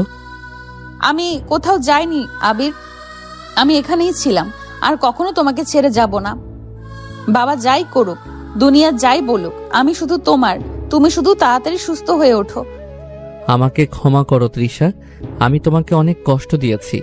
নুসরাতের সাথে ওই নাটকটা তোমাকে ফেরানোর জন্য করেছিলাম। চুপ করো আবির, ওসব এখন থাক। তুমি ফিরে এসেছো, এটাই আমার কাছে সবচেয়ে বড় পাওয়া। এখন থেকে আমরা একসাথে লড়বো। আরমান চৌধুরীর মেয়ে আজ থেকে আরমান চৌধুরীর শত্রু হতেও রাজি, শুধু তোমার জন্য। হাসপাতালে সেই ঘরটিতে তখন এক মায়াবী নিস্তব্ধতা। আবির তিশার হাতটা শক্ত করে ধরে রাখলো, যেন এই হাতটা ছেড়ে দিলে সে আবার হারিয়ে যাবে। বাইরে ভোরের আলো ফুটতে শুরু করেছে। অন্ধকারের পর্দা সরিয়ে এক নতুন সকালের সূচনা হচ্ছে। তিশা আবিরের মাথায় হাত বুলিয়ে দিতে দিতে মনে মনে প্রতিজ্ঞা করলো এই ভালোবাসা সে আগলে রাখবে শেষ নিঃশ্বাস পর্যন্ত। আরমান চৌধুরীর আলিশান ড্রয়িং রুমে তখন যেন নরক নেমে এসেছে। তিশা বাড়ি থেকে পালিয়েছে শোনার পর আরমান চৌধুরীর চিৎকার দেওয়ালের পলেস্তারা খসিয়ে দেওয়ার মতো তিনি সুফিয়া বেগমের সামনে গিয়ে বাঘের মতো গর্জাচ্ছিলেন। সুফিয়া, তুমি নিজে হাতে আমার মান সম্মান ধুলে মিশিয়ে দিলে। তুমি জানো তুমি কি করেছো? আমার ঘরের মেয়ে মাঝরাতে একটা বেকারি ছেলের জন্য ঘর ছেড়ে পালিয়েছে, আর তুমি তাকে চাবি দিয়ে সাহায্য করলে।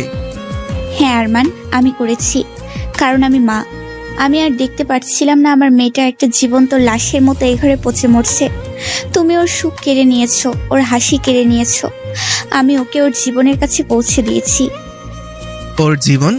ওই রাস্তা ছেলেটা ওর জীবন? আর আমি যে ওকে এতকাল রাজভোগ করে বড় করলাম, তার কোনো দাম নেই। আমি ওই আবিরকে আজ পৃথিবীর বুক থেকে সরিয়ে দেব। ও যদি বেঁচে থাকে তবে তিশাকে ফেরানো যাবে না, তাই ওই ছেলের মরণই হবে একমাত্র পথ। তুমি পাগল হয়ে গেছো আরমান। ও একটা মানুষ, আর দিশার স্বামী। তুমি কি নিজের মেয়ের সিথির সিঁদুর মুছতে চাও? এতটা নিষ্ঠুর হয়েও না। স্বামী? এটা আমার কাছে একটা বড় আপদ। গাড়ি বের করো। খবর নিয়েছি ওরা শহরের এই সিটি হাসপাতালে আছে। আজ রাতে আমি আমার সব হিসাব চুকিয়ে দেব। ওই ছেলেটাকে আমি চিরতরে থামিয়ে দেব। আরমান চৌধুরী ঝড়ে বেগে ঘর থেকে বেরিয়ে গেলেন। সুফিয়া বেগম ধপাস করে বসে পড়লেন। তিনি জানতেন আরমান চৌধুরী যা বলেন তা করতে দ্বিধা করেন না। অন্যদিকে হাসপাতালের আইসিইউর বাইরে তিশা আবিরের হাত ধরে বসেছিল। আবির সবেমাত্র একটু সুস্থ অনুভব করছিল। ঠিক সেই মুহূর্তে করিডোরে ভারী বুটের শব্দ শোনা গেল।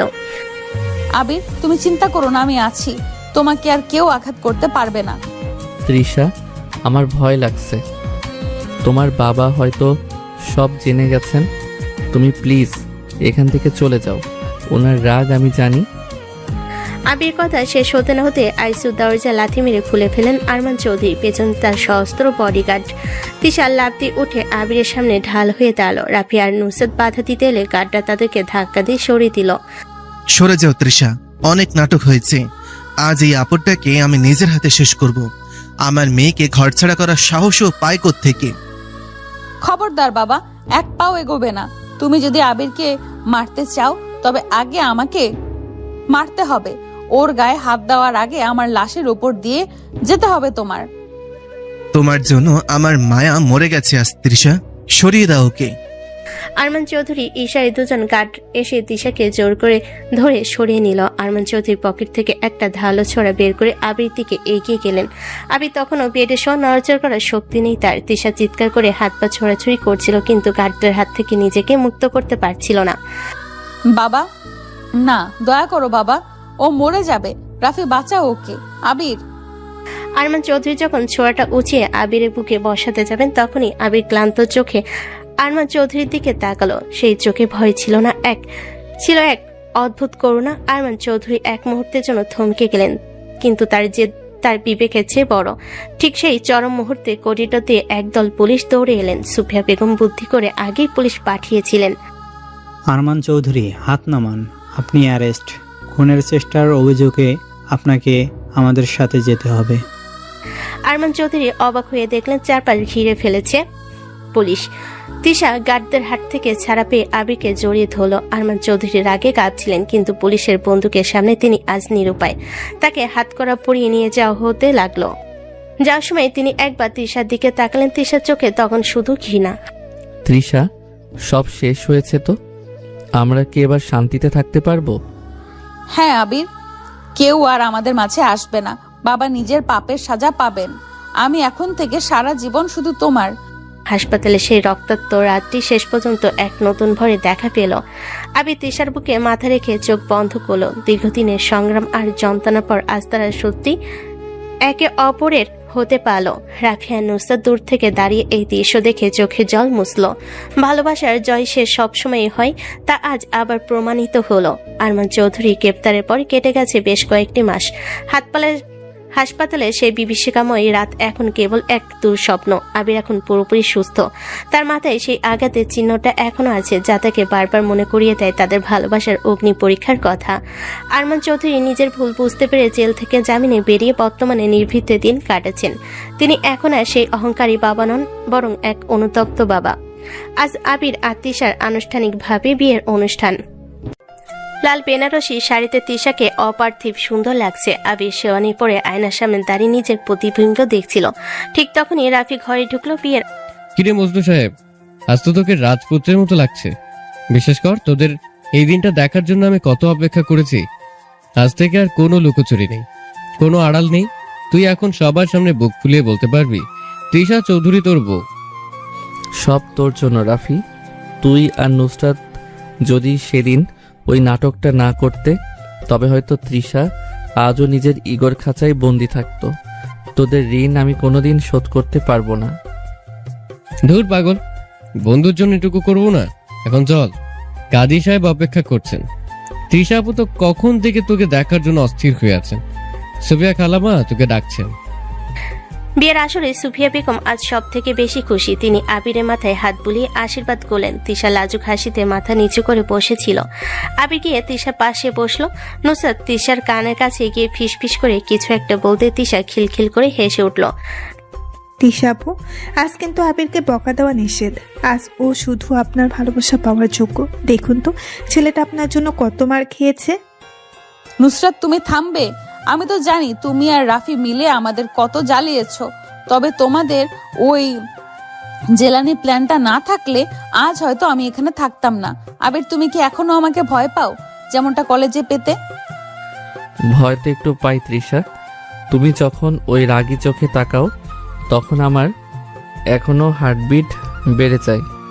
তবে এখন সেই ভয়ের সাথে অনেক বেশি শ্রদ্ধা আর ভালোবাসা মিশে আছে। তুমি আমার জন্য নিজের পরিবার ছেড়েছ, আভিজাত্য ছেড়েছ। আমি তোমাকে সারা জীবন রানীর মতো আগলে রাখবো। আমি রানী হতে চাই না আবির, আমি শুধু তোমার হতে চাই। আমাকে সেই আগের মতো করে ধমক দেবে তো? বলবে তো যে আমি কেন ডিস্টার্ব করছি? ওটা ভেবে দেখতে হবে।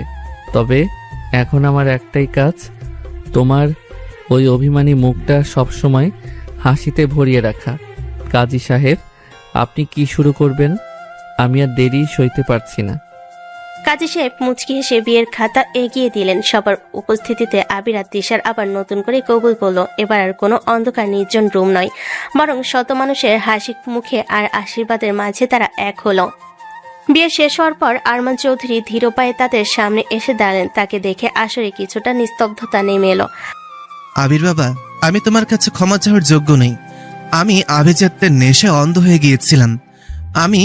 আজ আমি রিক্ত নিঃস্ব। আমার মেয়েকে তুমি যতটা ভালোবাসা, আমি বাবা হয়েও তার অর্ধেক ভালোবাসতে পারিনি। তুমি কি আমাকে ক্ষমা করতে চাও? বাবা, আপনি তৃষার বাবা, আপনি যা করেছেন তা আমাদের নিরাপত্তার কথা ভেবেই করেছেন হয়তো, কিন্তু পথটা ভুল ছিল। আপনার উপর আমার কোনো ক্ষোভ নেই। আপনি আজ আমাদের দোয়া নিতে এসেছেন, এটাই বড় পাওনা। বাবা, আমি জানতাম তুমি ফিরে আসবে। আমি তোমাকে ঘৃণা করি না বাবা, আমি শুধু চেয়েছিলাম তুমি আমাকে বোঝো। আজ থেকে আমরা সবাই আবার এক পরিবার হয়ে থাকবো। আমি ধন্য মা।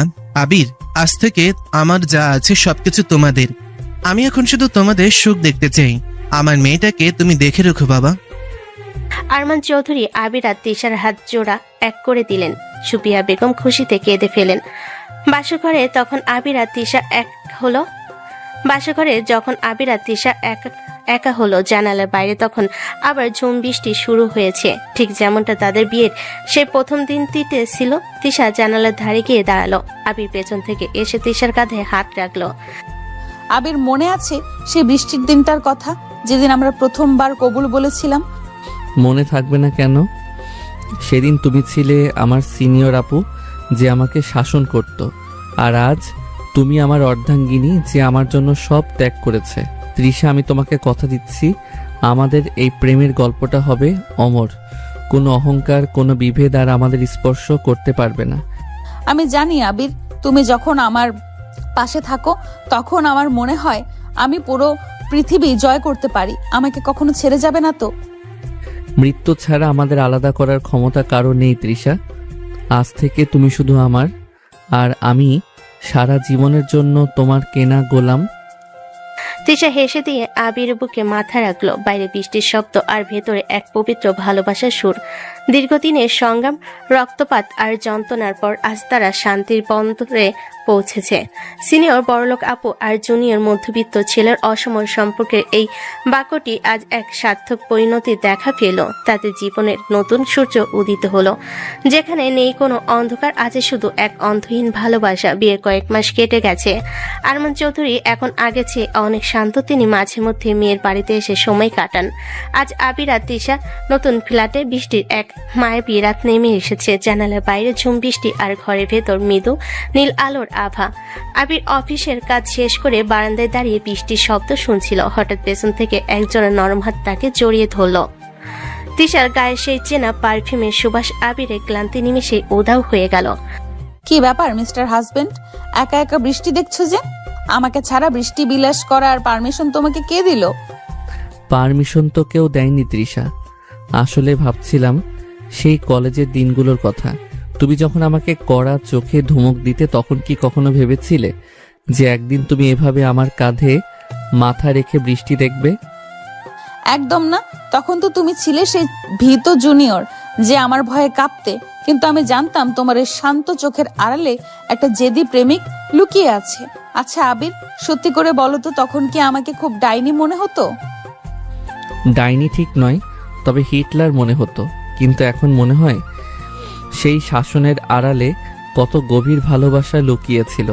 তৃষা, তুমি আমার জন্য যা করেছো তা কোনো রাজকুমারীও হয়তো করতো না। তিশা আবিরের সামনে এসে দাঁড়ালো। বৃষ্টির ছাট এসে তিশার চুলে লেগেছে। কয়েকটা জলবিন্দু তার কপালে মুক্তোর মতো চিকচিক করছে। আবির আলতো করে তিশার চিবুক ধরে তার চোখের দিকে তাকালো। তিশার চোখে তখন অসীম তৃপ্তি আর ভালোবাসা।